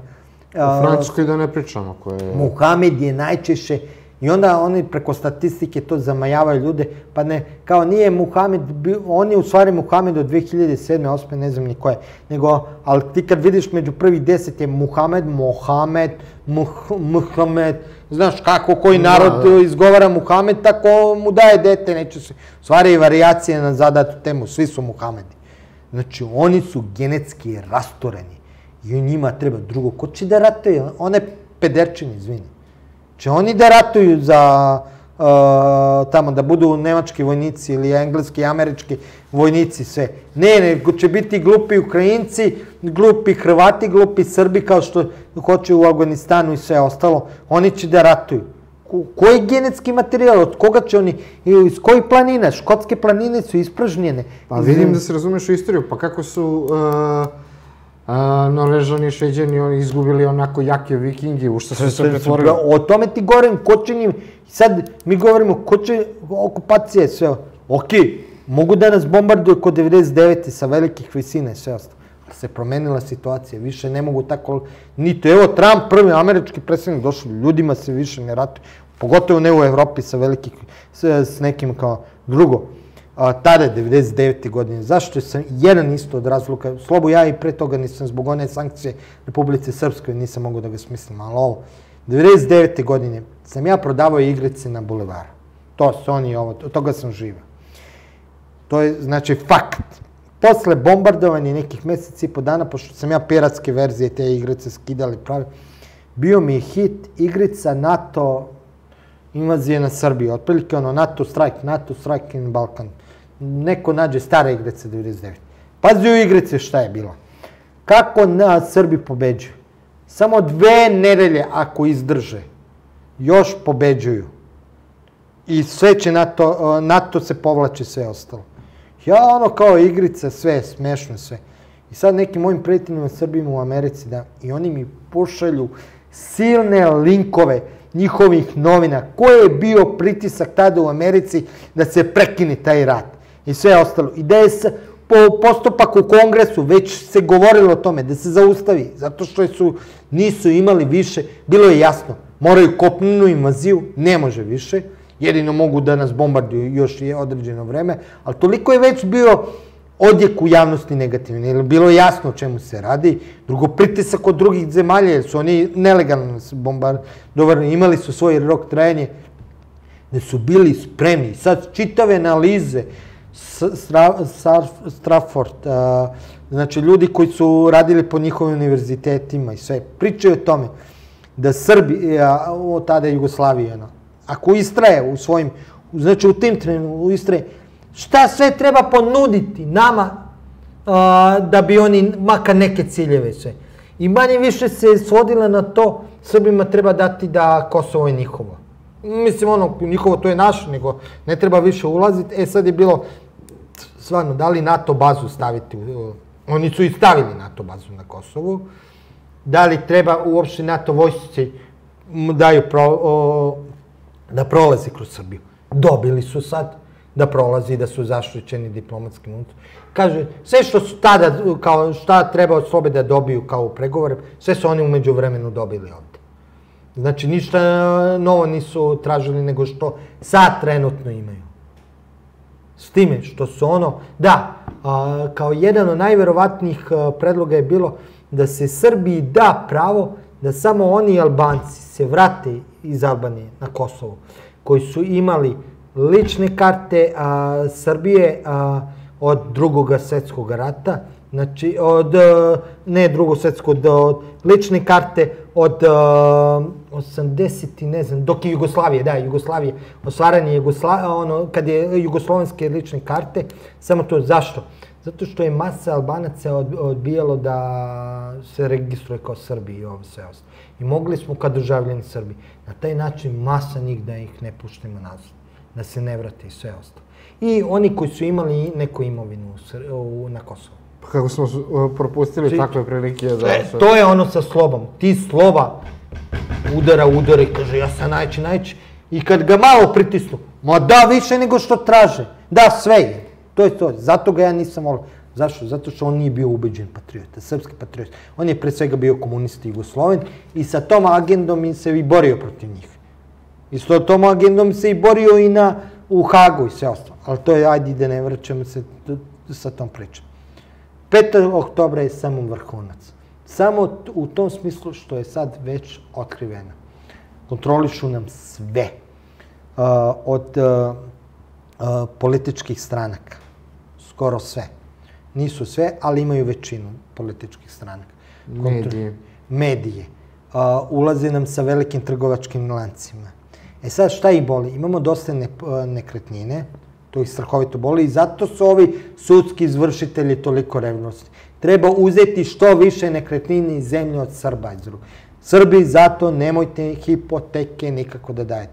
Samo čekaju razlog da vam uzmu. Čim je hipoteka, uzet će vam po nekom razlogu.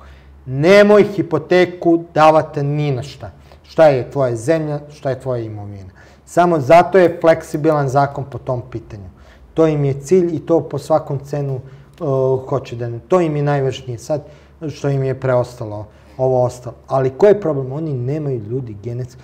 Ti ljudi koji nas kontrolišu, njih ima par stotina u svetu.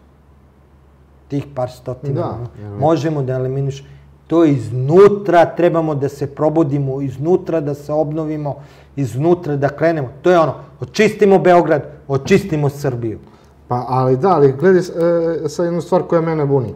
Ja ne mogu da kažem da narod nije potpuno probuđen. Oni mogu da kažu preko medija šta god hoće i tako dalje, ali ajde da kažemo da Vučić ili bilo ko posle Vučića da referendum o ulasku u Evropsku uniju i NATO, ja sam ubiđen da bi srpski narod rekao ne.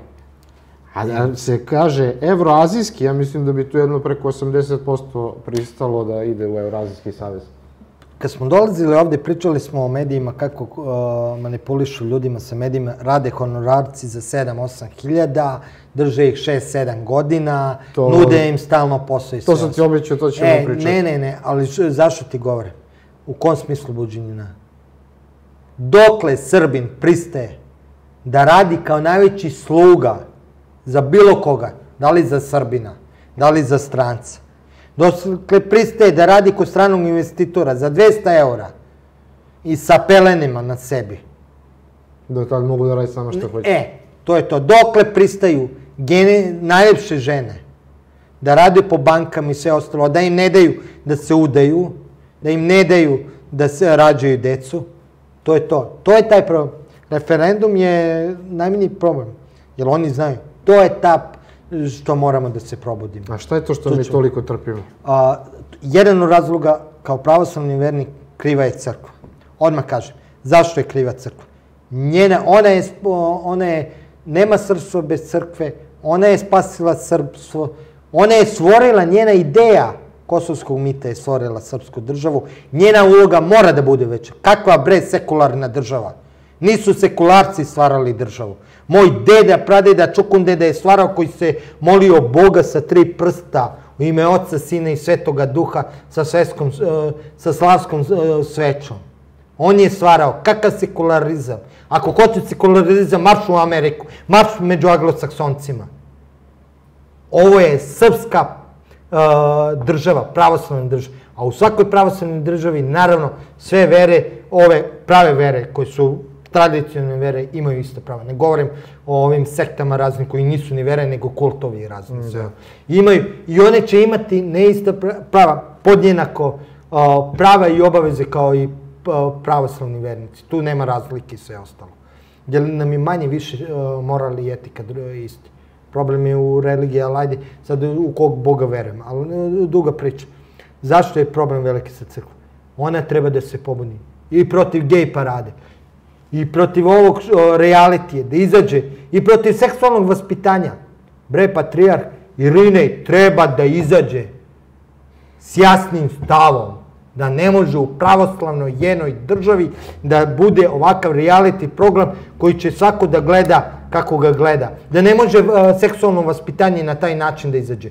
Da, kao u Grčkoj, izvini, arhijepiskop pre 15-20 godina teli su da izbace iz lične karte da bu veroispovesni.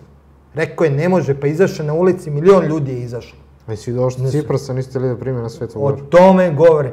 To je ne, drugo nek ne, šta čute dosta smo grešni ko narod. To je njihovo, sveštenici trebaju da nas šibaju sad. Govorim o duhovnom biću. O biću u smislu duhovna pokora. Oni čute sve i gledaju i oni da budu, postali su deblji nego mi. Koji su primjer, oni trebaju da rađaju više dece. Oni trebaju svakom Srbinu da dođu kući i kažu ne možeš da ne rodiš 3 dece. Ne možeš, izvini, da završi priču, jer je jako bitno, ne možeš da radiš za 7.000. Imaš dostojanstvo, imaš svoj stav, ako si Srbin i pravoslavac. Ili nećeš biti pravoslavac. Ne može gej vaspitanje. Ako to radiš, nećeš biti pravoslavac. Nemoj da slavi slavu. Pljuješ na svog svetitelja. Ne možeš da na slavi mrcno praseće pečenje da bude. Ne možeš, to me isto nervira, kao Srbin i pravoslavac je da, na primjer, za venčanje 5.000 ili da 1.000 dinara kad mu dođe pop i oni ustoje sve. A ode kafanskoj pevaljci da 100.000, da za neke gluposti, bre. Srbin, pravoslavac, treba da daje za crkvu. I malo dajemo. Ali treba mi da zahtevam, evo kao i ja što zahtevam od svog srpskog sveštenika da se ponaša, da bude primjer, da bude moj pastir. To je potrebno Srbiji. Pastir, srpska crkva da bude ono što jeste, duhovni vođa i pastir i to nam je potrebno. I kad se tako postavim, evo i meni da završim to priču, sveštenici to osjećaju. Moje kući, nijedan sveštenik, a promenio sam ih dosta, jer su se oni menjali u eparhiji i ja sam menjao mesto stanovanja. Nikad mi nije tražio od slave do venčanja mojih braća i sve ostalo, i kad je i krštenja, novac, da je neka enormna svota bila. Uvijek je bilo koliko imaš da daš. Oni su znali da će mu dati koliko treba. Ali nikad nije sveštenik treba. Ali zato što zna jasno kad uđe u kuću ja ga poljubim. Ja ne ljubim tog čoveka ruku zbog ruku, ljubim ga zbog crkve, ljubim ga zbog Boga koga on predstavlja. On je tu, ljudi, shvatite, sveštenik je tu ko sjelice koje svete, ali nije on ta električna energija. Energija je sveti duh koji dolazi od Boga. On je samo taj provodnik sjelice. Apropo ovoga što si rekao, prethodnu emisiju koju smo radili u manastiru Rukumija, volio bih gledalce da pogledaju to, to je fenomenalna emisija. ima jedan deo sa Mati Atanasijom, koja kaže da mi nemamo, da današnji pravoslavci, ko nas štiti, kaže, niko nas ne štiti. Zašto mi nemamo pravoslavne škole kad ovi imaju ateističke? Zašto gejevi dobijaju prava, mi pravoslavci ne dobijamo prava? Sad, ja tebe pitam, isto što sam pitao, da li je to greška naroda, nas, ili SPC? I SPC i narode. Gledaj, SPC, to ljudi, nije to njihova privatna firma, patrijarha ili sveštenika. SPC, Srpska pravoslavna crkva, je crkva srpskog naroda i svih pravoslavaca. I srpskog, ali i pravoslavaca. I Sirijac pravoslavni kad dođe, i Nemac i bilo koji, to je i njegova crkva kad dođe ovde. Kao što je Ruska pravoslavna crkva, kao što moj kum u Ruskoj pravoslavnoj crkvi ide u Americi ili nema gde živi tamo, pa mu je Ruska pravoslavna crkva. To je njegova crkva. Mi se istom Bogu molimo. Isti simbole vere ispovedamo. To nema tu... I zašto to govorim? Nema tu činovništva i sve ostalo. Mi smo krivi u tom... Ja čekam od crkve. Ja nemam porodicu. To je moj najveći greh koji nosim. Nemam brak i ono decu. Ali ja nemam ništa protiv da kaže moj sveštenik i Srpska crkva, ti što nemaš Dejane Petre Zlatanoviću, ti ćeš 10% da izdvajaš za one koji imaju i da daš. Ja ću reći, ok, ajde da vidimo koga. Može ja imam u nekog u krvi moje, ako nemam kome ću dati, kažite mi vi kome da. Ok, pravo ste.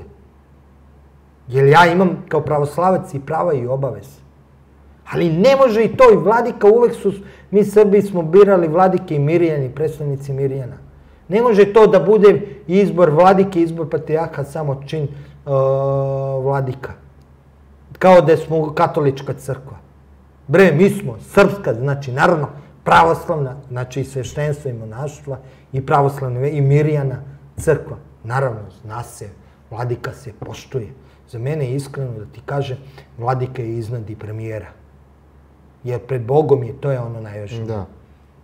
A tamo li patrijak? Za mene je patrijak broj 1. I zato ga ovako kritikujem. Ne bi trebao da se ponaša kao lider. Ne mislim lider politički, ja ne tražim da on... Duhovni lider. Ne tražim daleko od toga, ja sam protivnik toga da on sad političke... Duhovni. Ali sve što je u okviru crkve i sve što je vezano sa porodicom, sa duhovnošću, koje evropska zajednica, kao to je evropska nekad bila ekonomska zajednica i ono kao zbog profita i sve, ne bi imao ništa protiv. Što mi onda uvaljuješ gej vrednosti? Da. O čemu ti mi pričamo? Je li to ekonomska, politička zajednica ili je to duhovna? Znači, vaša duhovnost može, a naša duhovnost pravoslavna ne može. Sekularizam je duhovnost, samo duhovnost bez Boga.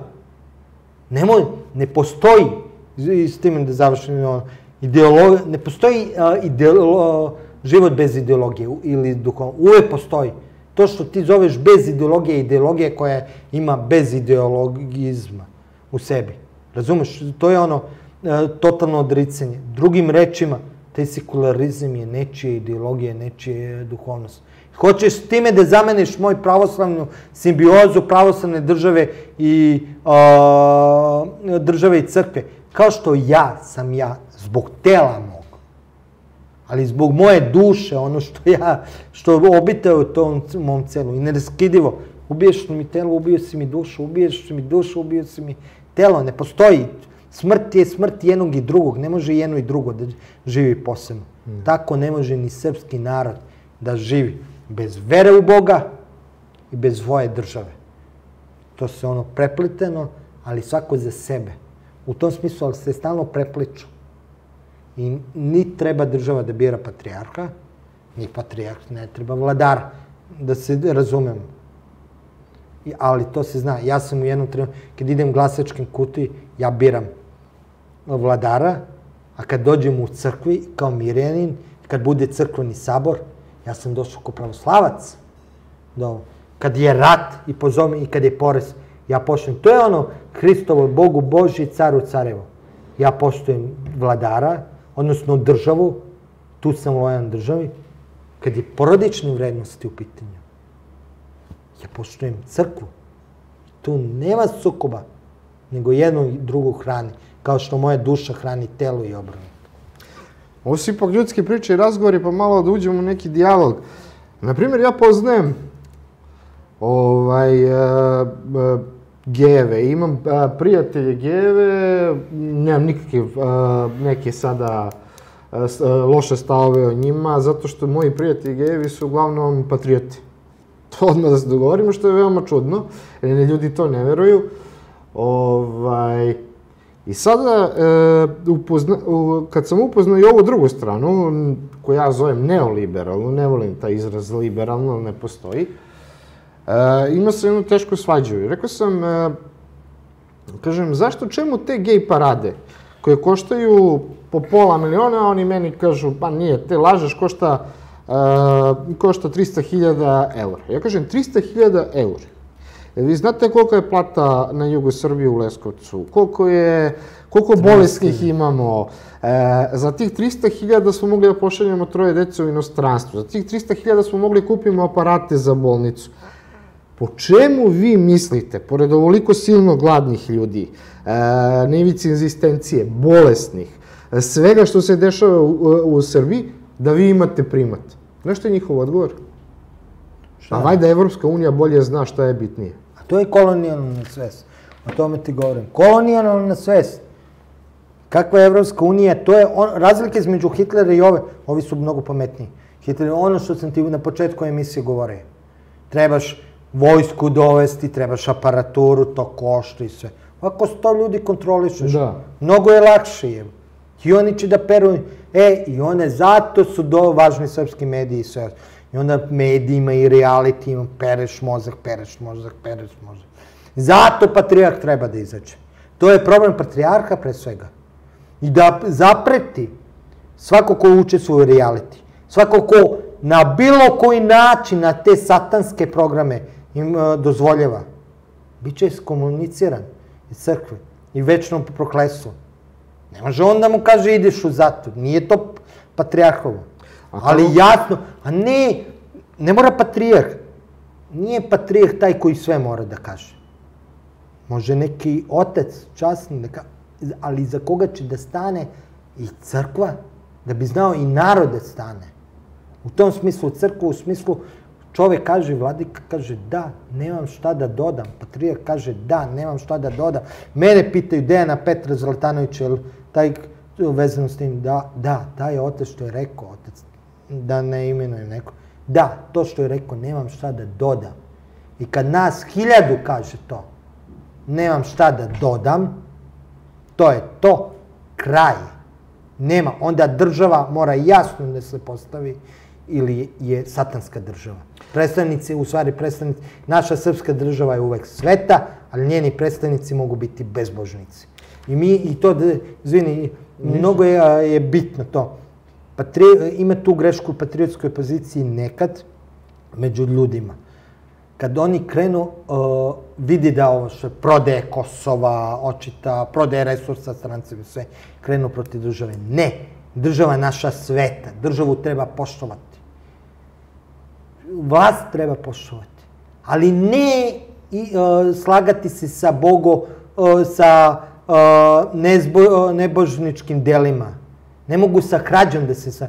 Mi postupke trebamo da kritikujemo. Mi protiv postupaka trebamo da... Kad sam je rekao sa Vučićem, ja sam konkretno rekao, zato što se ponaša tako i tako i tako, ja sam protiv njega. Čovek nema nikakve reference početne da bi bio na tom mestu. Ja nisam siguran u njegovo zdravstveno stanje. Kad budem siguran, onda ćemo o drugim stvarima da pričamo. A nije li onda po tome i ceo narod bolestan? Ipak Vučić nije mogao da ukrade ono što mu, kako se zove, prepisuje. Ja mislim da je on čovjek dobio izbore. I sad ti gledaj ovako, on je dobio izbore. I to je pitanje, na koji on... Ok, ali gledaj sad ovo. Objasnit ću ti na koji način je dobio izbore. Pričamo o nemoralu i nešto što propagira satanizam. Imamo te reality show, starlete i svašta. S druge strane, naš predsjednik, koji treba da predstavlja državu, treba predstavlja ovaj narod, hvali jednoga Mitrovića koji pušta sve te realitije, sav taj satanizam i sav taj nemoral među narodom koji prihvata to po našu žalost. Jer gledanost reality showa je veća nego u nekim trenucima, možda ne finale Novaka Đokovića, ali neko polufinale. Daću ti istinito stvar što se desilo. Kazao sam već jednom prilikom da sam prodavao igrice na bulevaru. Jedno zanimljivo, to je eksperimentovao. Pored mene, pošto ja nisam htio muziku da prodajem, pored mene je čovjek prodavao muziku. I sad, tad je bila bez produkcija, narodnjaci i sve ostalo. I ZAM, čini mi se, da, ZAM bio i bez. I to mu je išlo, ubijalo se. I kako je počeo rat, cenzura, nema slavlja, nema tih reklama i sve ostalo. Patriotska treba muzika, da bude patriotske filmove i sve ostalo. Klasična muzika se puštala sve. Čovjek u roku par dana totalno se promenio ukus publike. Znači, ne traže ZAM, ne traže bez. Čovjek je jurio Cuneta Gojkovića, ne može da nađe Cuneta Gojkovića, tada je počinjalo na CD-u, na jednom, ljudi hoće naravno muziku. Tražili su, ne znam, te neke stare narodnjake. Azro mu traže, EKV mu traže, mislim u ratnim traženo. Ozbiljnu muziku, čovjek počeo da prodaje ozbiljnu muziku. Ljudi traže instrumentalnu, filmska muzika i sećam se jedan dan. Kaže da mi neko priča da ću marikonea da prodam najviše, da će da mi kolje narodnjake, ne bi verovao. Znači, ljudi nisu 70 dana silovali sa tim reklamama.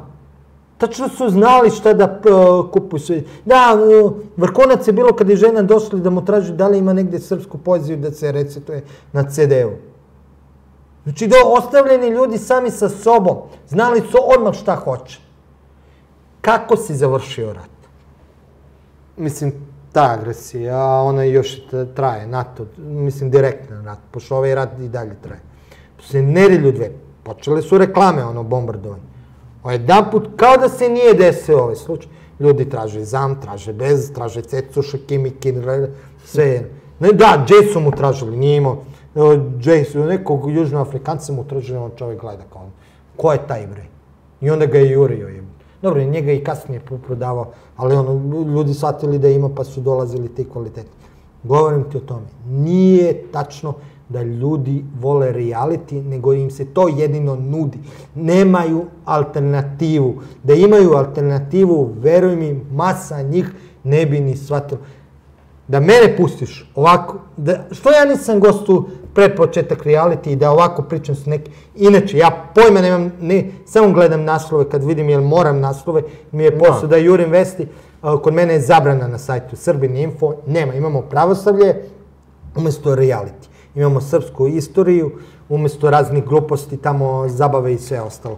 Znači, te stvari, zato sam ja i ovo ubistvo ove Jelene zabranio na sajt na Srbin Info, to nećete pronaći, nema zabranjeno, jer to je zamajavanje naroda. Moram da preporučim narodu, imate jednu strašno dobru rubriku koju ja obožavam, čitam, to je Stradalnik. Tu može da se vidi. Da, to je u okviru istorije, znači vidite, to je podrubrika da vidite šta se dešava, kako je srpski narod stradao i na koji način je stradao. Sve o rat, zločinima nad Srbima, kroz istoriju, znači nije to samo ovo sad, nego sve, što nisam, ili bilo ko ovako da sedne i da priča s ljudima, pre reality, da priča tim učesnicima.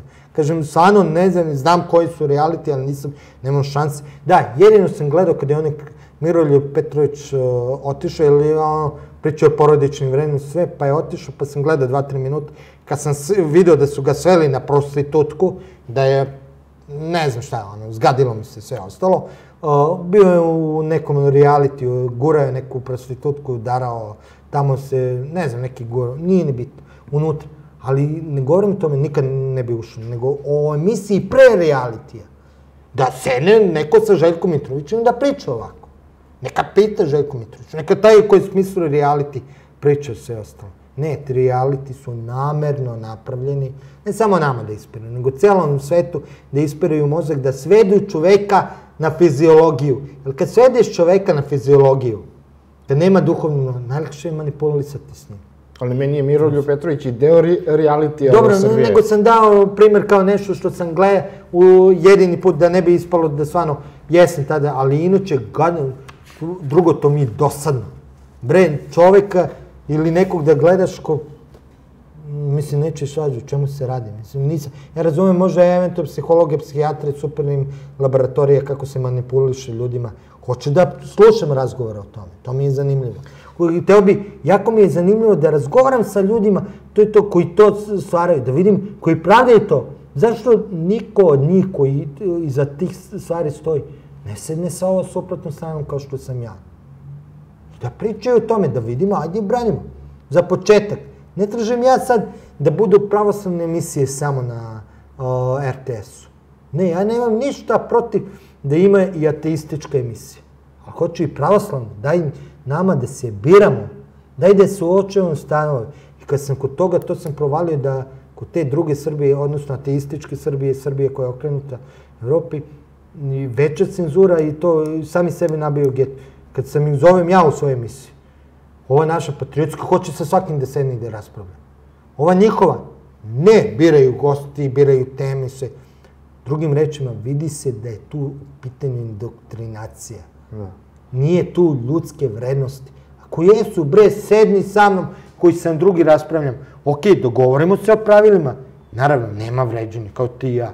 Nema uskakanja, da ja sad tebi uskačem u reč, rečenicu, da te ok, dogovorimo se kako ćemo dijalog da vodimo. Nekim stvarima sigurno nisam u pravu. Mene su par puta i ateisti prosvetlili. Dobro, u pitanju je socijalna pravda, ali nisu oko vere, da pomislim neko drugo. Neke druge su stvari u pitanju. Prosvetlili da pogledam i tako da gledam stvarnost. Ali ne kažem, uvek nešto može se vidjeti sa ove druge strane. Ako ništa drugo da vidimo, da ja bolje vidim ko jesam, znači po tome da znam šta nisam. Ali ako se sećaš, mislim, malo si stariji, pa čak i u vremenu socijalizma ili komunizma, ja sećam kao mali, imali smo na televiziji, na radiju, imali smo teme kao što su bile o poljoprivredi, znanje i manje, o industriji. Jeste da nije bilo o veri, ali opet smo nešto mogli da naučimo. Znači, čak i komunističko vreme je bilo bolje nego ovo danas. Zato što je bila nekad ideologija koja se zasnivila na duhovnost. Oni su samo to verovali da mogu bez Boga. Ne može se ništa lepo, dobro uraditi u životu bez Boga. To je definitivno. Kao neko koji se krstio tek sa 20 nešto godina, koji je bio u mladosti, staroj detinjstvu, ajde, teo da bude budista i neke gluposti, zato imao nadimak Japanac i koji je dosta toga u mladosti čitao što nije pravoslavno. Iz svog iskustva, kaže, ne može bez Boga ništa dobro da se napravi i plemenito. Bez religije je vrhunac, zato što je to spoj duhovnosti i etičnosti. I zato što ti kao filozof možeš biti sjajan filozof i nula od čoveka, a kao religiozan čovek ne možeš biti dobar vernik i da si nula od čoveka.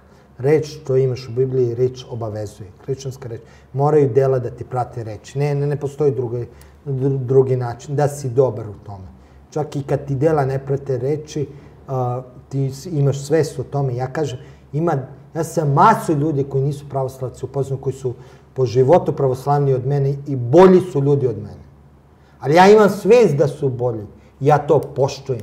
Ja svoje mane, to je jako bitno, ne uzdižem i ne stvaram od tih vrednosti. Ja znam da su mane, da su problemi s kojim moram da se borim i da se ratujem s njima. I da se izborim, kao što sam pušio 20 godina, pa sam prestao da pušim 20 godina. Nisam 26, 17 i to sam pušio žetem bez filtera, 2 pakle. Znači, najjače cigare sam pušio. Nisam mogao nijednu cigaru bez filtera. Sad, hvala Bogu, skoro 17 godina ne pušim. Znači, borio sam se s tim, jer smatram da je bilo to ubistvo na rat. Nema veze. To je druga priča. Znači, ja i kad radim nešto loše, ako ništa drugo imam kao pravoslavac svest da je to loše, da je to iz moje grehosti, iz moje slabosti i spreman sam da prihvatim i posledice toga i ne bunim se zbog tih proslava. Dobro, pravoslavlju se kaže da je bitno da budemo svesni naših grehova. I sad, zašto? Komunizmu su makar verovali u to. U neke lepe stvari. Da čovjek treba svakim danom da bude bolji, da bude solidarniji, što smo mi zaboravili, da ne treba da bude velika socijalna nejednakost. Da ipak je u tom vremenu i deca bogatih i deca siromašni su zajedno išli u školu. Nije bilo privatnih škola, privatnih bolnica. Bilo je tada privilegija, bolji doktor da te primi, bolje da se ne lažemo, nikad nije bilo bez privilegije. Ali mnogo su manje bile razlike i bila je ta svest. Mogu si da kažeš, da upereš u prstu i da kažeš ne radiš dobro, zbog te nisu na liniji partije što se govorilo, dok je to vredilo. I nečemu su dobro, težili su, ajde, makar u idealnom smislu da svet bude bolji. Da bude manje ubistva, da bude više bratstva i tako dalje. Makar kao ideal, ne govorim kao stvar. A ovi koji im je ideal? Da bude bogat, ok, šta da radi sa bogatstvom? Pa najbogatiji ljudi kod nas nisu ni česmu stavili. Idi k centrom grada, vidiš zadužbina ova. To su bili pravoslavni Srbi. Ovi, što je Mišković ostavio? Je li neko nešto izgradio? Kaži mi jednog, toliki kumovi ovi Vučićevi bogati. Je li neko dete poslao? Je li sve nešto... Onaj Gašić makar je podigao crkvu. Kad mu pljuju to, kažem, ljudi, makar je nešto uradio. Ostaće ta crkva iza njega. Nisu ni naše velikaši u srednjem veku bili nešto bajni sve, ali su imali taj osjećaj. Znači, postoji, eto, da ne kažem da ja pljujem, ima tih pozitiva. I šta su uradili ovi svi ostali? Odmah počeli zbog toga da pljuju. A zašto su počeli da ga pljuju? Da ne bi oni pozitivno nešto uradili u životu. A ne zato što je on podigao i sve ostalo. Ali nevezano, ok, nisi vernik. Uradi nešto. Šta je taj Mitrović uradio u životu da ti kažeš da je nešto pozitivno? Njegov sin je pregazio devojku i šta se desilo? Šta se desilo? Nikom ništa. Ništa. Ima reality i sve ostalo. Dakle ti bre novac da to stvoriš? Ja znam da sam stvaram mediju 119 eura. Odakle ti te reklame? Jer ja znam kako, to smo pričali, nema ovdje ljudi tržište, da ima tržište.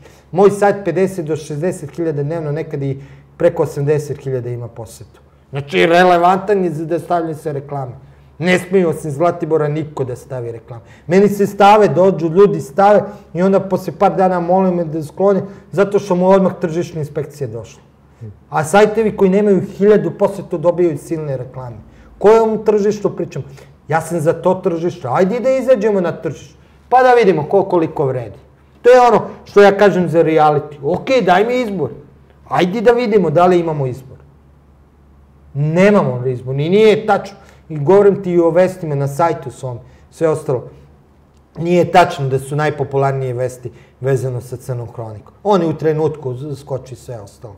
Meni najpopularnije su ljudske priče. Ali ovi što prodaju žutu štampu izjavili su da kada stave tu baš Crnu hroniku na naslovnu da to baš prodaje novine.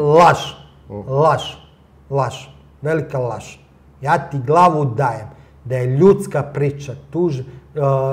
priča, dobra priča, najčitanije.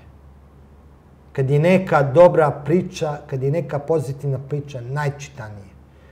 Sjećam se one mali, stali Srećko, kako, živio je sa ocem, sam majka ih je napustila i napravili su malu reportažu, neka lokalna televizija u Republici Srpskoj, čini mi se, otec mu je u gipsu i nije mogao da radi. On ima 9 godina, on je oca pomagao mu, ide u školu, ma sve, tako reče, hrani oca. I pitaju ga ovi šta hoće u životu, kažu samo da mu otac skine gips da radi i sve ostalo mali.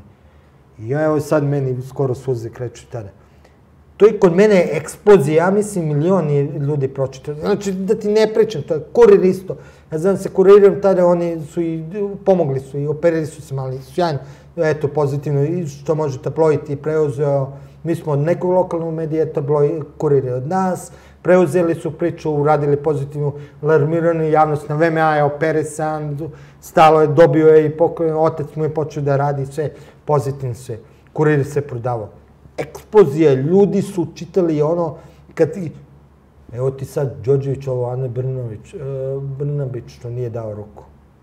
Je to kriminal sve? Čovjek ljudski stav nije se pozdravio, jer šta bi se i lepo je na konferenciji na štampu spustio ih sve. Kad je rekao zašto nije, pa lepo je kad vas neko podrži igra.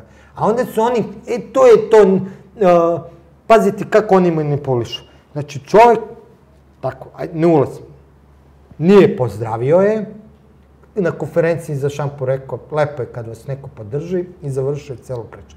A onda su oni, da bi tu priču suzbili, dali sliku kako grlili Ana Brnabić Đorđevića, kako su kao jedan, ona mu došla, koja je fora? Ja sad i sad hoću, ajde, pustio sam ovo vesu, ako je stvarno zagrlio, da demo. Uzmem video snimke, sve od Informera, RTS-a, nema život što nisam pogledao, nema. Znači, poslije dodele medalje, Ana Brnabić i Đorđević nigde ni na jednom snimku nisu zajedno, ona je otišla jednu stranu, on drugo, on sa igračima sve. Drugo, i na konferenciji za šampu sve vreme ima medalju, tu nema medalju. Čemu se radi? Bre, to je snimak od pre utakmice, gde ko zna iz kojih razloga je, ona njemu tako priča i on je odgovara. Možda se oni lično znaju, možda su i prijatelji, nego čovjek ne želi da ga s nijednom vlašću poistovete. Da. Ne želi da bude jednog dana, kaže, može on geve podržava, ne znam, nikad nije izašao sa svojim stavima i to je njegova priroda. Može ih ne voli jebati, niko ne zna to. Ima pravo da niko ne zna. Ali ne želi da bude povezan sa vlašću. Može i jednog dana ja budem vlast ili ti budeš vlast. Pa se isto neće pozdraviti. Na taj način, mi ne znamo o čemu se radi. Ali znamo sve u karijeri uradio pozitivno i ja ne znam ikada je on sa nekom vlašću se slizao.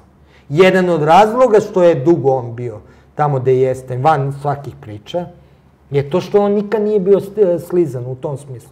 Njega su doveli kad nisu imali koga da dovedu. Sećao se kako je došao. Da. Kad niko nije hteo, on nije doveden zato što su hteli, nego zato što su morali. Otišao Duda Ivković, otišao, svi su otišli, on je jedini koji je bio. Još jedno pitanje. Kako si reagovao da na jednom RTS-u, ja loše sad, ne znam za tebe, vidiš onaj Olimp koji je trajao 24 sata, što je bilo dostupno, i deci koja mogu sa 5-6 godina već da okrenu kanale i šta da kažu, tata, objasni im ovo, šta da im objasnim? To toliko mi nije frapirano, ali znam koliko smo mi okupirani, to je to reality, posle reality, ništa više drugo.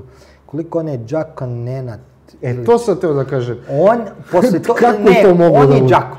Ljudi, razumite, nije ni svešnik, on je Đakan, to je nešto. Završi, on može da ima privatno, može i da iznese takav stav. Ali šta je mene jako, jako zabolilo, to je ono vraćanje na Mone, kad kaže stav, pa mi kažemo pa ne. Niko, ali baš niko od monaha do vladike i patrijarha izašao da kaže Olimpu ili da kaže ovo je stav crkve, što je rekao Đakon, ili nije stav crkve. I nije to što je ono, što ja mislim da nije. Nego je ispalo ovako, a ja znam kao medijski čovjek, da je to stav crkve, da je to sjajno umetničko delo.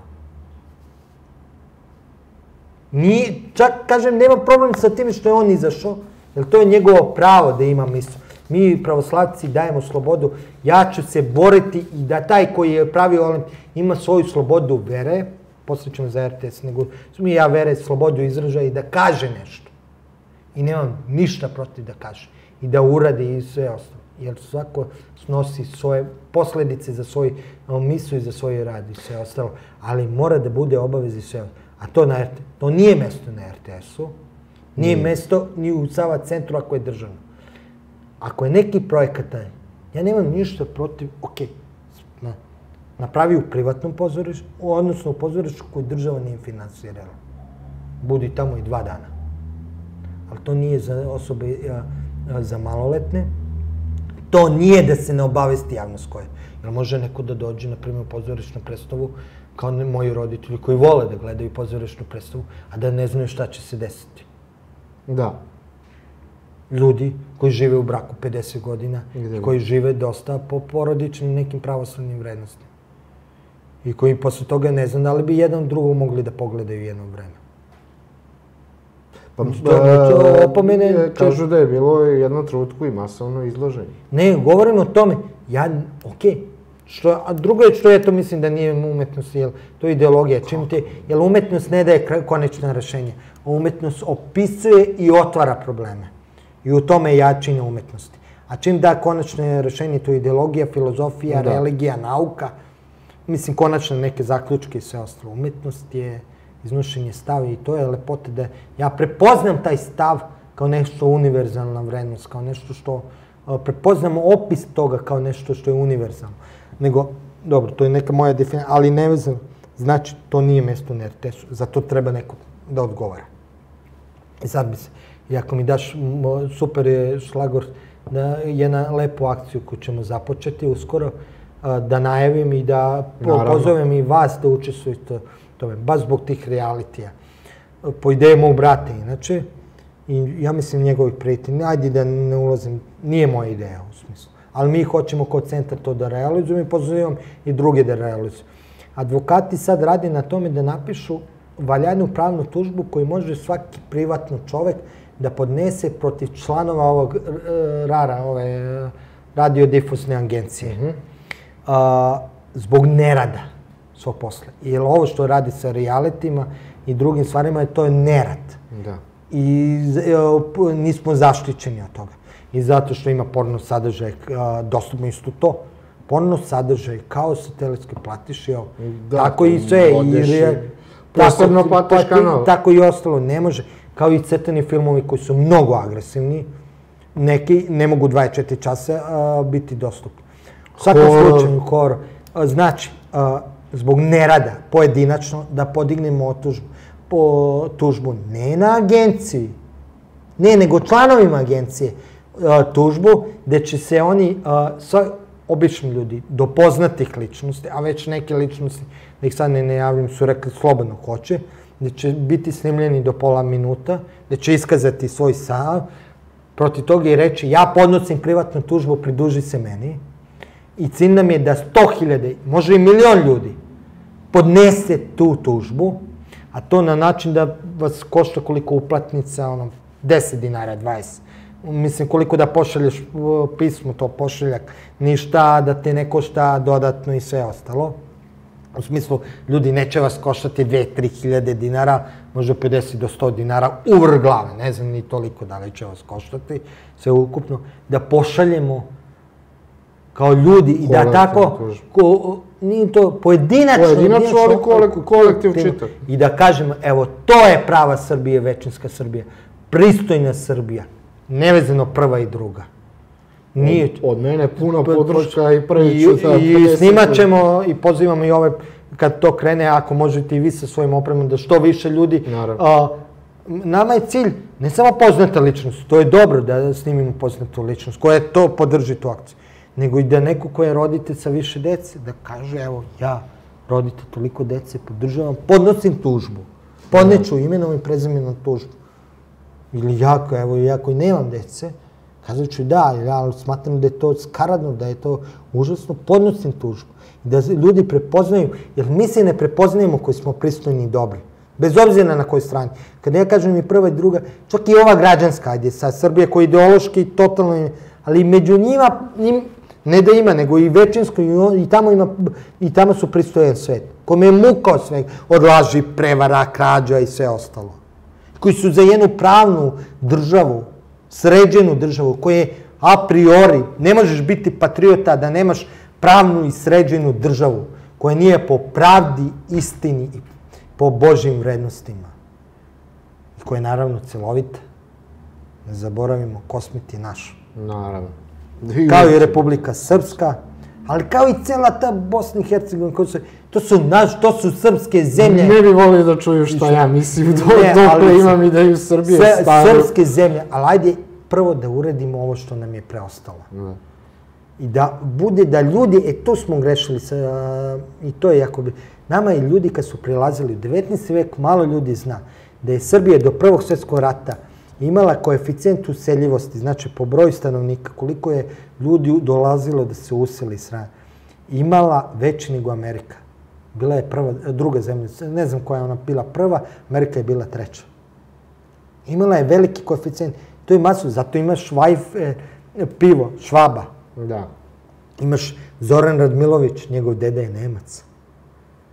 Znači, masu ljudi, kada okreneš, nismo ni svesni koliko su, ne samo iz srpskih zemalja, tadašnje Austro-Ugarske i sve, došlo i sve. nego masa Nemaca, Francuza i ovo dolazili ovde i uzimali naše državljanstvo. Kao obećana slobodna zemlja koja ima neke vrednosti. To je to. Vratimo tome. A toliko ima lepi stvari od hrane, od međuljudskih odnosa koji nismo izgubili, koje je Zapad izgubio. Samo da uradimo državu. To je sad duga priča koju možemo sledeći put. Kako pravna, većinski sistem, da ja biram čoveka, a ne stranku. Da stranke, tako ljude, to ću vam kako znate kako će biti stranka i ovo? Pogledajte kako su oni uredili stranku. To vam je najbolji reper kakvi će biti na vlasti. Kakve imaju ljude oko sebe. Novi, a oko sebe kao nova stranka, oko sebe stara ljude. Ne. Koja će stranka da pobedi sledeće na izborima Vučića? Ona koja će okupiti novog čoveka, ne novog čoveka, nove ljude. Ne govorimo o godinama, nego koji nisu ukaljeni, a koji su uspešni, koji imaju iza sebe nešto. Koji kažu, nisu ono u politici, šta imaš van politika? Pa ništa. Vučić, šta ima van politike? Ništa. Šta ima Dačić van politike? Ništa. Kaži mi šta, i oni nam vode zemlju. Šta je bio, Toma je imao nešto. Bio uspešan grobar, mogu da mu se smeju, to je zeznuto, ali imao je nešto čovjek. Imao je rada u rukama. No, okej, znaš, to je okej.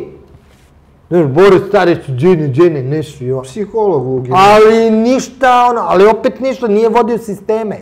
Ništa da bi, šta je bre imao, kako, šta su oni u životu iza sebe ostavili? Su neki dinar više ostavili? Ja gledajući jednu istoriju, pa ispade onaj Andrej Vučić da ima više kvalifikacije nego Aleksandar Vučić. Neke firme vodi. Jeste gubio lične karte, ali vodi nešto. Radio. Ne govorim, ne do Bog da mi bude pre. Nešto, čovjek borio se petljio. Uvijek bre, ništa. To je jedan. I ne zanima me ostalo. Nema kvalifikacije. To. Znači, i to, svi političari, osim većinski sistem, svi političari, zdravstveni karton. Da. Sa tim se počinje i završava politika. I kada odeš sa vlasti, zdravstveni karton. Da vidim, neki i polude u istoriji se znalo dok su bili na vlasti. Da, ima i toga, naravno. Dejane Petre, velika mi je čast stvarno te upoznati, diskutovati sa tobom, mada malo je teško, dosta si nabuflan znanjem. Ali bit će mi čast ugostite još koji put, a i Bog me što se tiče istorije, imamo posebnu emisiju i tu bi mogo da gostuješ. Nadam se da ćemo nastaviti saradnju. Ja se nadam i želim... I ovo za tužbu računaj na nas da podnesemo protiv. Evo, pozivamo i drugi da učestvujemo što više. Eto, dragi gledalci, čuli ste od Dejana Petra Zlatanovića mnoge stvari. Pratite i nas na Hemcastu i njega na Srbin Info i u centru. A oko ostalih svih stvari koje želite da znate, pišite u komentarima koga želite da dovedemo, a i razmišljajte o ome da tužimo realitije. Želim vam sve najbolje. Rad, da te... Rad. Agenciju za radiodifuznu. Difuznu agenciju, da. To je jako, u stvari ne agenciju, nego ljude koji su u toj agenciji dozvolili. Evo, tome razmišljajte i kako se zove iznad svega, borite se. Borite se, isplivajte iz ovoga u čemu živimo, okrenite se, vratite se našim tradicionalnim vrednostima, ali je to ključ. Sve vam najbolje želim, do sledećeg viđenja. Prijatno.